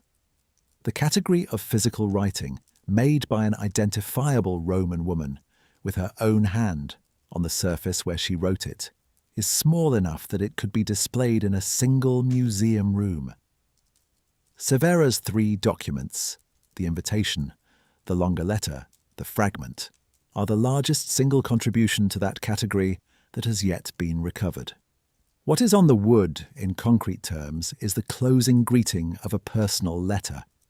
The 4 lines say what Severa wanted them to say to a friend she had been corresponding with for some time. In her hand, the words run together more freely than they do in the scribe's earlier dictation. Sperabo tesoro inter vali soro, anima mea ita valiam carissima. Et have, with the small, punctuating spaces of a hand, writing quickly toward the end of a piece of work that the writer wanted to finish before the ink dried. The pen, most likely a reed split at the tip, the kind of writing implement that produced the slightly bunched stroke pattern that infrared photography has revealed in the ink, moved from left to right across the wood, leaving the marks that have been there ever since. The British Museum acquired the diptych in 1986. It carries the registration number 1986-100164. It has been on display, with brief intervals for conservation and study, ever since first in the older Roman Britain galleries, and since 2024 in a refreshed display in room 49, which includes an audio component in which an actor reads Severa's words aloud in modern English. A visitor to the museum standing in front of the glass case can look at the lower right of the wood and see the slightly smaller, slightly looser script in which she added her closing. The writing is darker than the surrounding portion, the ink absorbed into the wood differently. Possibly because she pressed harder, possibly because the pen was newly inked when she took it, possibly some combination of the two. And the 4 lines stand out, even at first glance, as visibly the part of the document that came from a different hand than the rest. She wrote them, sealed the diptych, and sent it. The ink dried sometime in the day or two that followed, on a courier's belt or in the postbag of whatever conveyance carried it eastward. By the time it reached Lepidina at Vindolanda, the 4 lines were already permanently in place on the wood, and they have been there through the intervening 18.5 centuries, unchanged.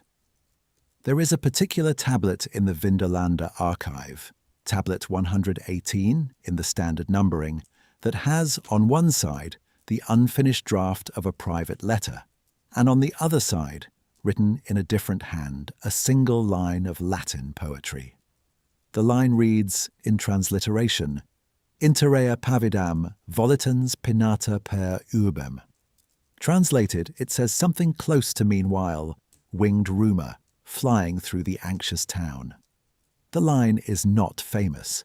It is from the 9th book of Virgil's Aeneid, and it sits in the middle of a passage in which the personified figure of rumour brings word to the Trojan refugee Euryalus' mother that her son has been killed in a night raid. A passage that is significant within the poem, but that has never been one of the celebrated set-piece quotations from it. The line is the kind of moment in the Aeneid that you would only know if you had read the poem closely, all the way through. The handwriting on the back of tablet 118 is described by the editors of the archive as a careful but somewhat declining hand. The kind of penmanship that becomes less polished as it goes on, the way a child's handwriting becomes less polished after the first half page of a writing exercise. There is no signature. There is no introduction. There is just the line written across the wood, and then a small gap, and then another writer, possibly a teacher, possibly a different student, has added something brief that the editors have not been able to read with confidence. The most plausible interpretation of all of this, which is the interpretation Bowman and Thomas favoured in their commentary, and which has been broadly accepted by other scholars who have worked on the archive, is that one of the children of the Vindolanda Praetorium was practicing Latin handwriting by copying out a line from a physical text of the Aeneid that was available in the household. The exercise is the kind of thing a tutor would set. Take a complete line of dactylic hexameter, copy it out in your best cursive, count the syllables, perhaps note the metrical scansion in the margin. The choice of line is not random. It is from a part of the poem that requires a fairly committed reading to reach. But it is also not the line a tutor would choose if they wanted the student to copy something memorable. It is more likely to be a line the tutor opened to at random, or a line the student had been working on as part of a continuous reading exercise. What this implies when you sit with it for a moment is that a copy of Virgil's Aeneid, physically on something one could read, was sitting in a household at the northern edge of the Roman Empire in the early 2nd century.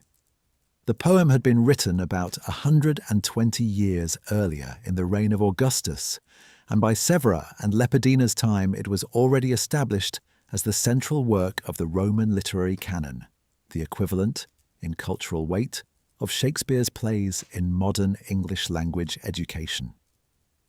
Educated Romans read it. Educated Romans quoted it.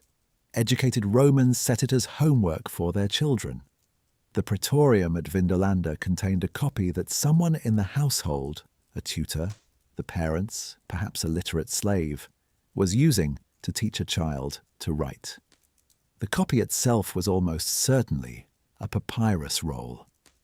Books in the early 2nd century were not the bound volumes that the modern word book implies. They were rolls of papyrus, written in columns that the reader unrolled left to right as they read, with the unread portion held in the right hand and the read portion taken up in the left. A complete Aeneid, 12 books, several thousand lines, would have filled multiple rolls, possibly stored in a cylindrical case the way modern blueprints are stored. The roll would have been imported. Papyrus production was an Egyptian industry.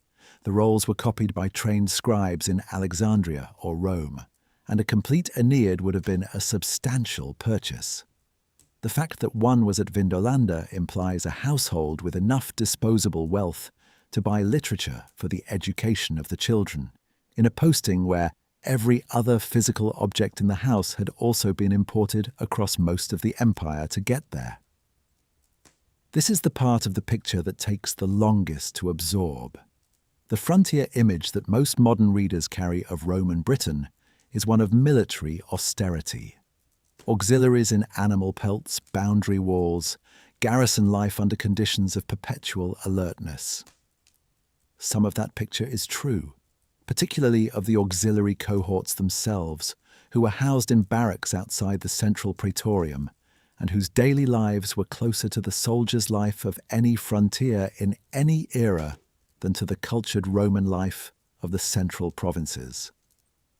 But the praetorium itself was a different kind of space. It was a piece of Central Empire culture transplanted to the periphery and maintained at significant cost. Inside its walls, children were doing handwriting exercises from the central literary text of their civilization. Pepper from India was being ground for the evening meal. The children were wearing fine leather shoes made by a Gallic shoemaker who had stamped his name into the sole. Their mother, who came from one of the older Roman aristocratic families, was reading and replying to correspondence from other women on the frontier, including a woman whose closing greetings on the 3rd day before the Ides of September had drawn on a literary tradition deep enough to make some scholars wonder whether she was, herself, alluding to the same poem her friends' children were copying out as homework. The case for that allusion is one that has gone back and forth in the scholarly literature for several decades. The 4th book of the Aeneid, the famous book about Dido, the queen of Carthage who falls in love with Aeneas and kills herself when he leaves, contains in its early lines 2 passages in which Dido addresses her sister Anna. In the first of them, Virgil describes Anna as unanimum sororum, sister of one soul, or sister sharing a single soul. The phrase is unusual. The image of 2 sisters sharing one soul is a poetic intensification that Virgil placed deliberately to mark the particular closeness of Dido and Anna at that point in the narrative. A few lines later, Virgil refers to Dido as cherishing Anna more than her own life. The combination of sister and soul, and most cherished in a small space of poetic text, gave the phrase a memorable quality that any reader who had been through the Aeneid would have noticed. Severa's closing 4 lines use, in close proximity, the words soror, sister, and anima mea, my soul, and carissima, most dear. The clustering is striking. Some scholars, including Bowman and Thomas in their original commentary on the tablet, have suggested that Severa was deliberately drawing on the Virgilian language, that her closing greeting was a small literary gesture, a reference back to one of the most emotionally charged passages in the central poem of the literary canon, made between 2 women who had both been educated to recognize the allusion. Other scholars, including the linguist J. N. Adams, whose work on the language of Roman women's speech we touched on earlier, have been more cautious. Adams pointed out that soror and anima mea and similar terms of endearment were standard features of Roman women's everyday spoken language, attested independently in comedy and inscriptions and other contexts. The fact that Severa used them does not necessarily mean she was alluding to Virgil. It might simply mean she was speaking the natural dialect of female intimacy that her culture had developed over centuries of women calling each other these things. The two readings are not mutually exclusive. It is possible, and this is, in some ways, the most plausible interpretation, that the language of female intimacy in Roman Latin had already been shaped partly by literary models, including Virgil, in the same way that modern Romantic language in English has been shaped, partly by Shakespeare and the Bible, and other foundational texts whose phrases work their way into ordinary speech. A modern friend telling another friend that they are soulmates may not consciously be quoting Plato. The word is just the word that is available in the language. Severa, calling Lepidina anima mea, may not have been consciously quoting Virgil. The phrase was just the phrase that was available to a Roman woman expressing closeness to another woman. But the phrase had become available, in part, because Virgil had used it, and the household where Lepidina opened the letter contained a copy of the poem that had made the phrase resonate. The praetorium, then, was not just a household that received a personal letter on the 11th of September. It was a household embedded in the literary culture that the letter's vocabulary partly came from. The children were copying from Virgil. The mother was reading from a friend who had used Virgilian language at the bottom of an invitation. The cultural distance between the Aeneid on a papyrus roll in a praetorium room and the 4 lines on a wooden diptych being delivered to that praetorium's mistress was, in real terms, very small. Both objects were part of the same literate Roman world, a world that extended on the day the letter arrived to a fort south of where Hadrian's wall would be built, in a province on the far edge of an empire that was still, in 100 AD, expanding. The line on the back of tablet 118, Interea pavidam volitans, pinata per urbem, meanwhile winged rumour, flying through the anxious town, is in the British Museum with the rest of the archive. It has been read perhaps a few dozen times since 1973. The handwriting on it is the handwriting of someone who was learning. The line itself is not the line a teacher would have chosen for sentiment. It is a line about a mother about to find out that her child has been killed. Whoever was copying it out, a child of 7 or 8 perhaps with a tutor watching, was learning to write Latin in a household where the casual material of literacy education came from the most important poem of the Roman world. A few rooms away, on the same general day, the mother of that child was reading a personal letter that, whether deliberately or by inheritance, drew on the same poem's language for its closing. The wood the diptych is made of came from a tree that was growing within walking distance of the fort. This is the kind of detail that, in archaeological terms, has only become recoverable in the last few decades, through the application of techniques that did not exist when Robin Burley first pulled the tablets out of the trench. The wood species analysis is recent. The ink chemistry is more recent than that. The most detailed scientific characterization of the materials Severa's letter is made of was published in a peer-reviewed journal in February of 2026, 3 months ago, in real time as this is being written. Some of what we now know about the physical document has been known for less time than most of the people listening to this have been waiting in line at the British Museum to see it. The wood in the Vindolanda corpus as a whole comes mostly from 3 local tree species, birch, alder, and oak. All 3 grew in the river valleys around the fort. They were not imported. The Roman writers of the period understood that wooden writing tablets could be made from various species. Herodian, the historian writing in the 3rd century, mentions lime wood as a typical material. But the writers and scribes at Vindolanda used what was available to hand. Birch was the most common choice for the thinner ink tablets like Severa's, because its grain runs straight enough to allow it to be cut into very thin sheets without splitting along the length, and because the resulting surface is smooth enough to take ink without bleeding. Alder was used for some of the others. Oak appears occasionally, generally for the thicker stylus tablets that had wax-filled recesses. The technique for cutting the wood was not the same as the technique used for thicker carpentry. The tablets were not sawn from planks, they were shaved off larger pieces with a knife or a spoke shave, a kind of two-handled blade that allows the user to take very thin curls of wood off the surface of a larger piece. The cut tablets, when finished, were typically between 1/4 millimeter and 3 millimeters thick, thin enough that you could see light through them if you held one up to a lamp, thick enough that they would not warp during writing or transport. The standard size for an ink tablet of this kind was roughly 20 centimeters by 8, which is to say roughly the size of a modern postcard. Severa's diptych, when unfolded, is just over 22 centimeters long.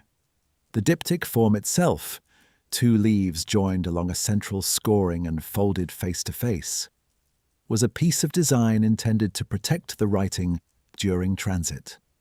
When the diptych was folded shut, the 2 inner faces, where the writing was, came together with a small air gap between them, which kept the ink from being smudged by anything that touched the outer surface.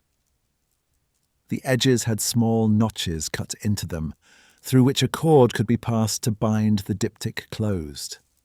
Some of the surviving tablets still have the cord marks visible on the wood. The address, to whom the letter was being sent and from whom it was being sent, was usually written on the outer face after the diptych was folded, so that a courier could see at a glance where the document was supposed to go without opening it. The ink that the writing was done in is the part of the document that has been most recently characterized in chemical detail.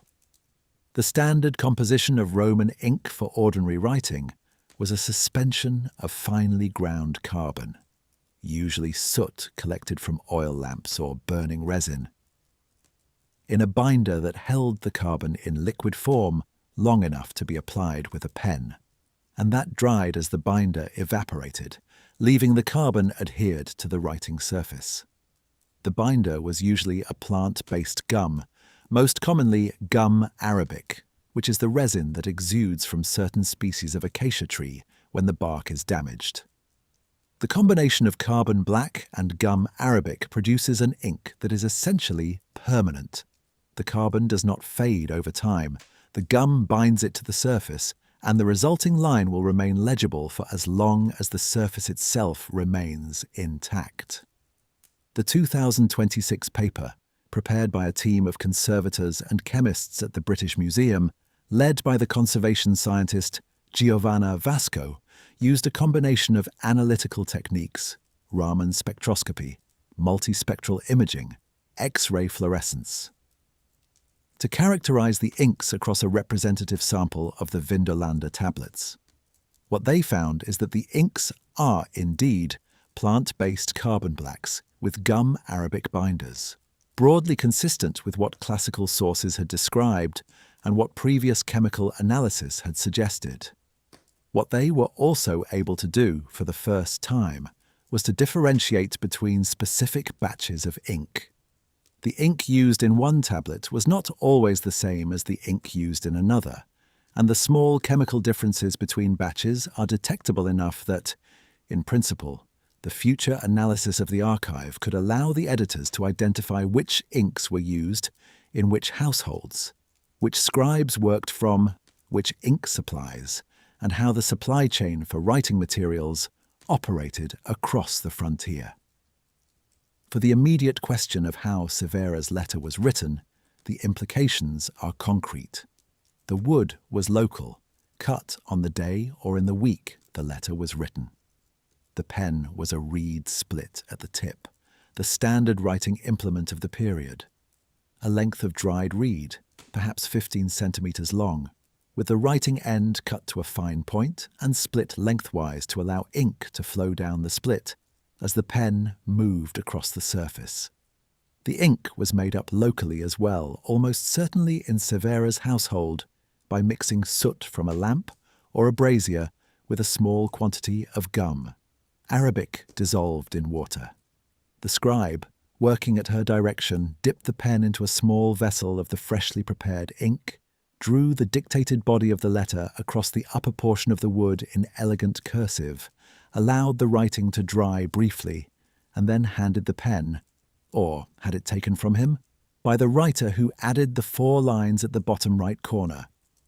Severa, having taken the pen, dipped it into the same ink and wrote her closing in the slightly looser, slightly faster hand the paleographers have identified. The whole process, from cutting the wood, to making the ink, to dictating the body, to taking the pen and adding the closing, to folding the diptych, to addressing the back, to passing it to the courier who would carry it eastward, took, at most, a day. The materials were local, the labour was the household's own, and the document was, in production terms, the kind of routine personal correspondence that any literate Roman household generated regularly.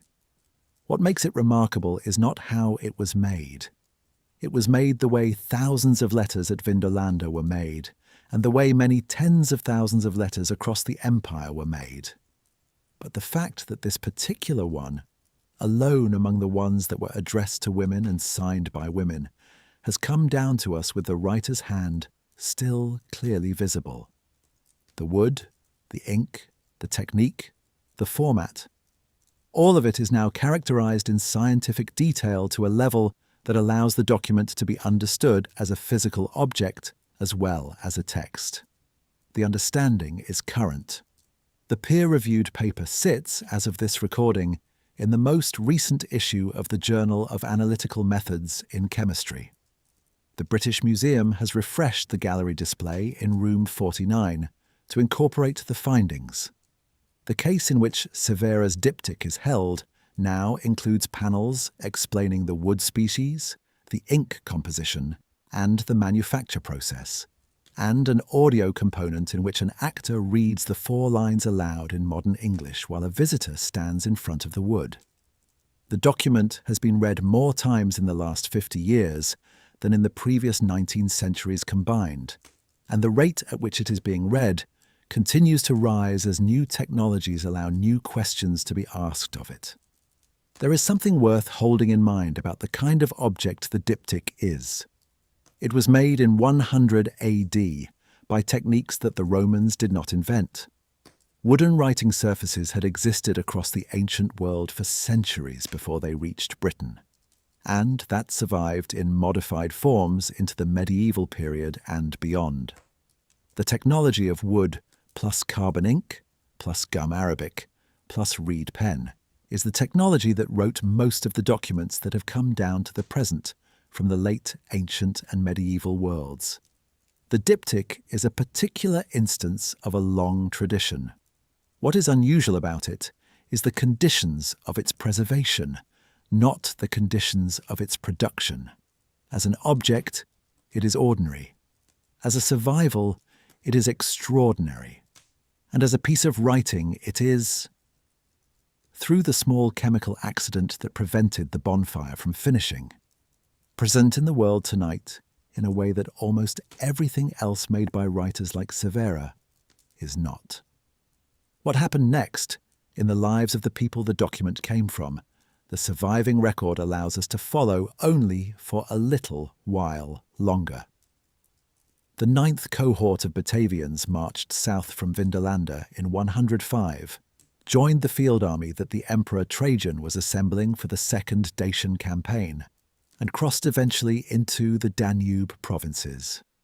The campaign that followed was one of the largest military operations of Trajan's reign. A sustained drive into the kingdom of Decebalus, the Dacian king, ending in 106 with the capture of the Dacian capital, the death of Decebalus by his own hand, and the absorption of most of Dacia into the empire as a new Roman province. The auxiliary cohorts that took part in the campaign, including the 9th Batavians, are visible in the carved reliefs that wind around the column Trajan built in Rome to commemorate the victory. The Batavians appear in their distinctive equipment, with their oval shields and the bear and wolf pelts that some of them wore over their armour. They fought, they took losses, and the survivors continued in service afterward in various postings across the empire. The 9th cohort itself reappears in the surviving inscriptional record some years later, stationed in Raetia, the province on the upper Danube that corresponds to modern southern Germany. The cohort continued to exist as a unit, in one form or another, until the late Roman period. What happened to Flavius Cerialis personally after he led his men out of Britain is not securely known. He may have continued in command of the cohort through the campaign and the years that followed. He may have transferred to a different command. He may have died in the fighting or the disease or the marching that accompanied any extended Roman military operation. His name does not appear in any surviving inscription that can be securely identified as his. The archive in which his correspondence had been preserved, and the document we have been spending the evening with, was, as far as he knew when he marched, on the bottom of a pyre that the household slaves had lit in the courtyard of his old residence. Aelius Brocchus, Severa's husband, has a slightly clearer afterlife in the inscriptional record. There is a votive altar from Pannonia, the Danube province south of Raetia, that names a man called Gaius Aelius Brocchus as the commander of an elite cavalry unit, the Ala Contariorum, a regiment of lance-armed horsemen. And several scholars have suggested that this is the same Brocchus who corresponded with Cerialis from the unidentified fort near Vindolanda. The identification is plausible but not certain. Brocchus was a relatively common Roman name, and the Pannonian altar comes from a few years later in a different province. The connection rests on the rarity of the combined name and rank, and on the chronological compatibility with what we know of the Vindolanda correspondent. If the identification is correct, Brocchus moved on from his frontier posting to a more prestigious cavalry command, and continued his career somewhere in the central Danube region. Severa and Lepidina, who lived their lives in proximity to their husbands' careers and whose movements would have followed those careers, leave the record at the same point the men do. Whatever Severa did in the years after the Batavian cohort marched out of Britain, whatever Lepidina did when her own household relocated, whether the two friends continued to correspond afterward across whatever distances now separated them, whether they ever saw each other again, none of it is in any document that has been recovered. Roman women of their class generally did not appear in the official inscriptional record, except as wives, mothers, or honorands of dedications made by their husbands. Severa and Lepidina were both literate enough that they almost certainly continued to write letters. They had both been in correspondence networks that almost certainly continued to function. But the letters they wrote, after the surviving Vindolanda archive ends, went to addresses whose own paperwork has not been preserved. The trail goes cold. Whatever the rest of their lives contained, it contained things that no surviving document records. This is the standard fate of almost everyone who ever lived. The number of human beings who have ever been born is somewhere on the order of 100 billion. The number whose names have been recorded anywhere is, as a percentage of that, vanishingly small. The number whose own writing has survived in any form is smaller still. The number whose own writing has survived in their own physical handwriting on the surface where they wrote it is so small that the entire body of it from the Roman Empire could be displayed in a single museum room. Severa is in that room. Lepidina is not, although she is named in it, in the writing of her friend. Cerialis is in it, through his official correspondence and the surviving drafts of his official letters. Brocchus is in it, through the letters he wrote and received. Most of the people who lived in the Vindolanda fort, and most of the people who lived in any Roman fort, and most of the people who lived in the Roman Empire across the 5 centuries of its existence are not. What the friendship between Severa and Lepidina suggests by the small surviving sample of it is that the people who are not in any of the surviving rooms had lives that were as full and as specific and as detailed as the lives that left a record. Severa had a friend who mattered to her enough that she added 4 lines in her own hand to the bottom of a letter the scribe had finished. Lepidina had a friend whose invitation she kept for years before her household had to dispose of it. The two of them shared a vocabulary, sister, my soul, most dear, that belonged to women in their culture, and that they used between themselves the way close friends use shared vocabulary in any era. They had children, they had households, they had work. They had the ordinary range of pleasures and difficulties and obligations that the surviving record only occasionally captures, and that everyone listening to this has, in some form, lived through themselves. The 4 lines in the corner of the wood are a small physical trace of a relationship that almost certainly contained more than the 4 lines record. Severa wrote them quickly. The pen moved across the wood at the speed of a hand that wanted to finish before the ink dried, and the writing has the slightly compressed, slightly hurried quality that any handwriting acquires when the writer is moving faster than the paper requires. Spera bote, soror. Vale soror. Anima mea, ita valeam, carissima, et have. The English translation that the British Museum displays alongside the wood. I shall expect you, sister. Farewell, sister, my dearest soul, as I hope to prosper and hail.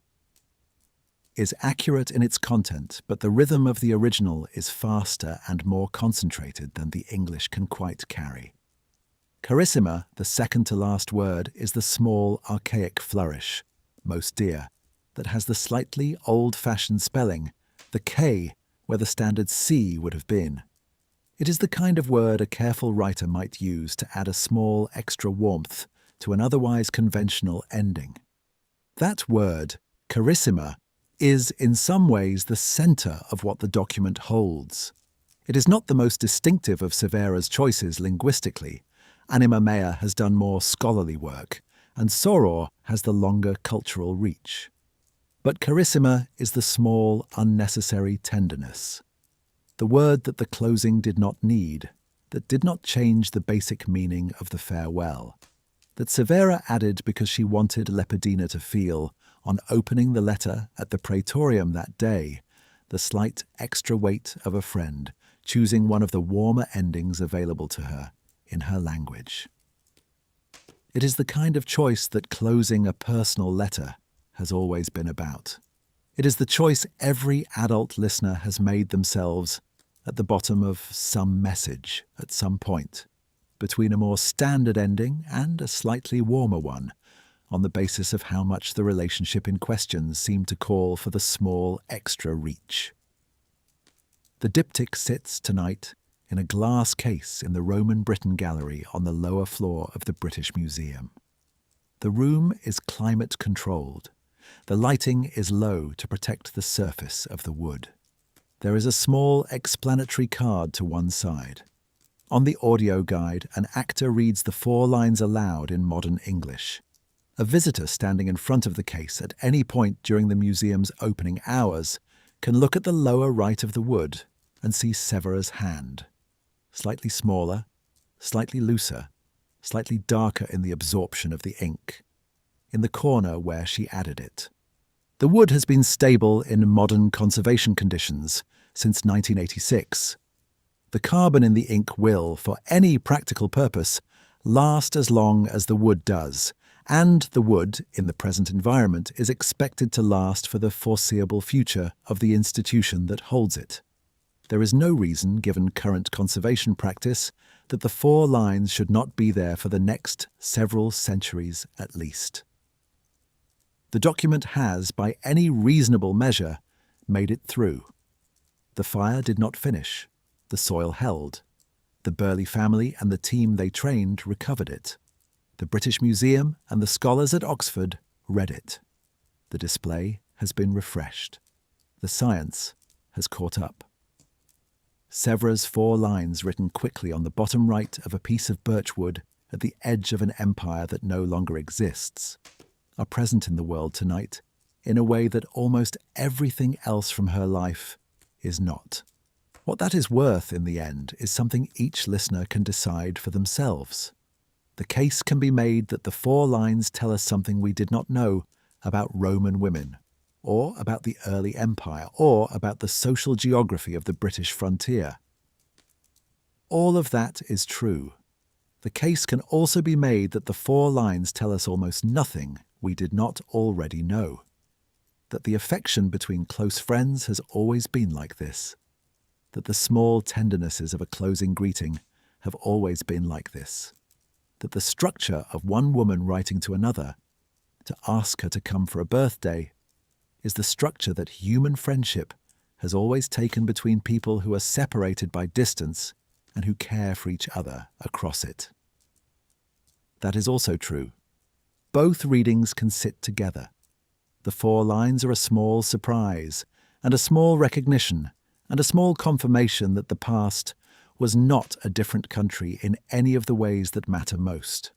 The woman who wrote them was specifically herself, on a specifically specific day, in a specifically specific place.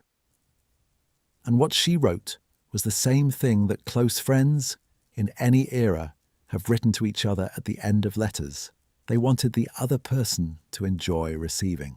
She is in a basement in Bloomsbury tonight, behind glass, in carbon ink on birch wood, in the closing greeting she added to a letter to a friend she called her sister.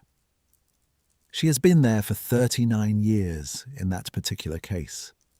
Before that, she was in the soil at Vindolanda for 1,868 years. Before that, she was in her own hand on the wood, on a day in the early autumn around 100 AD, finishing a letter that the scribe had begun. That is enough. Good night, sister.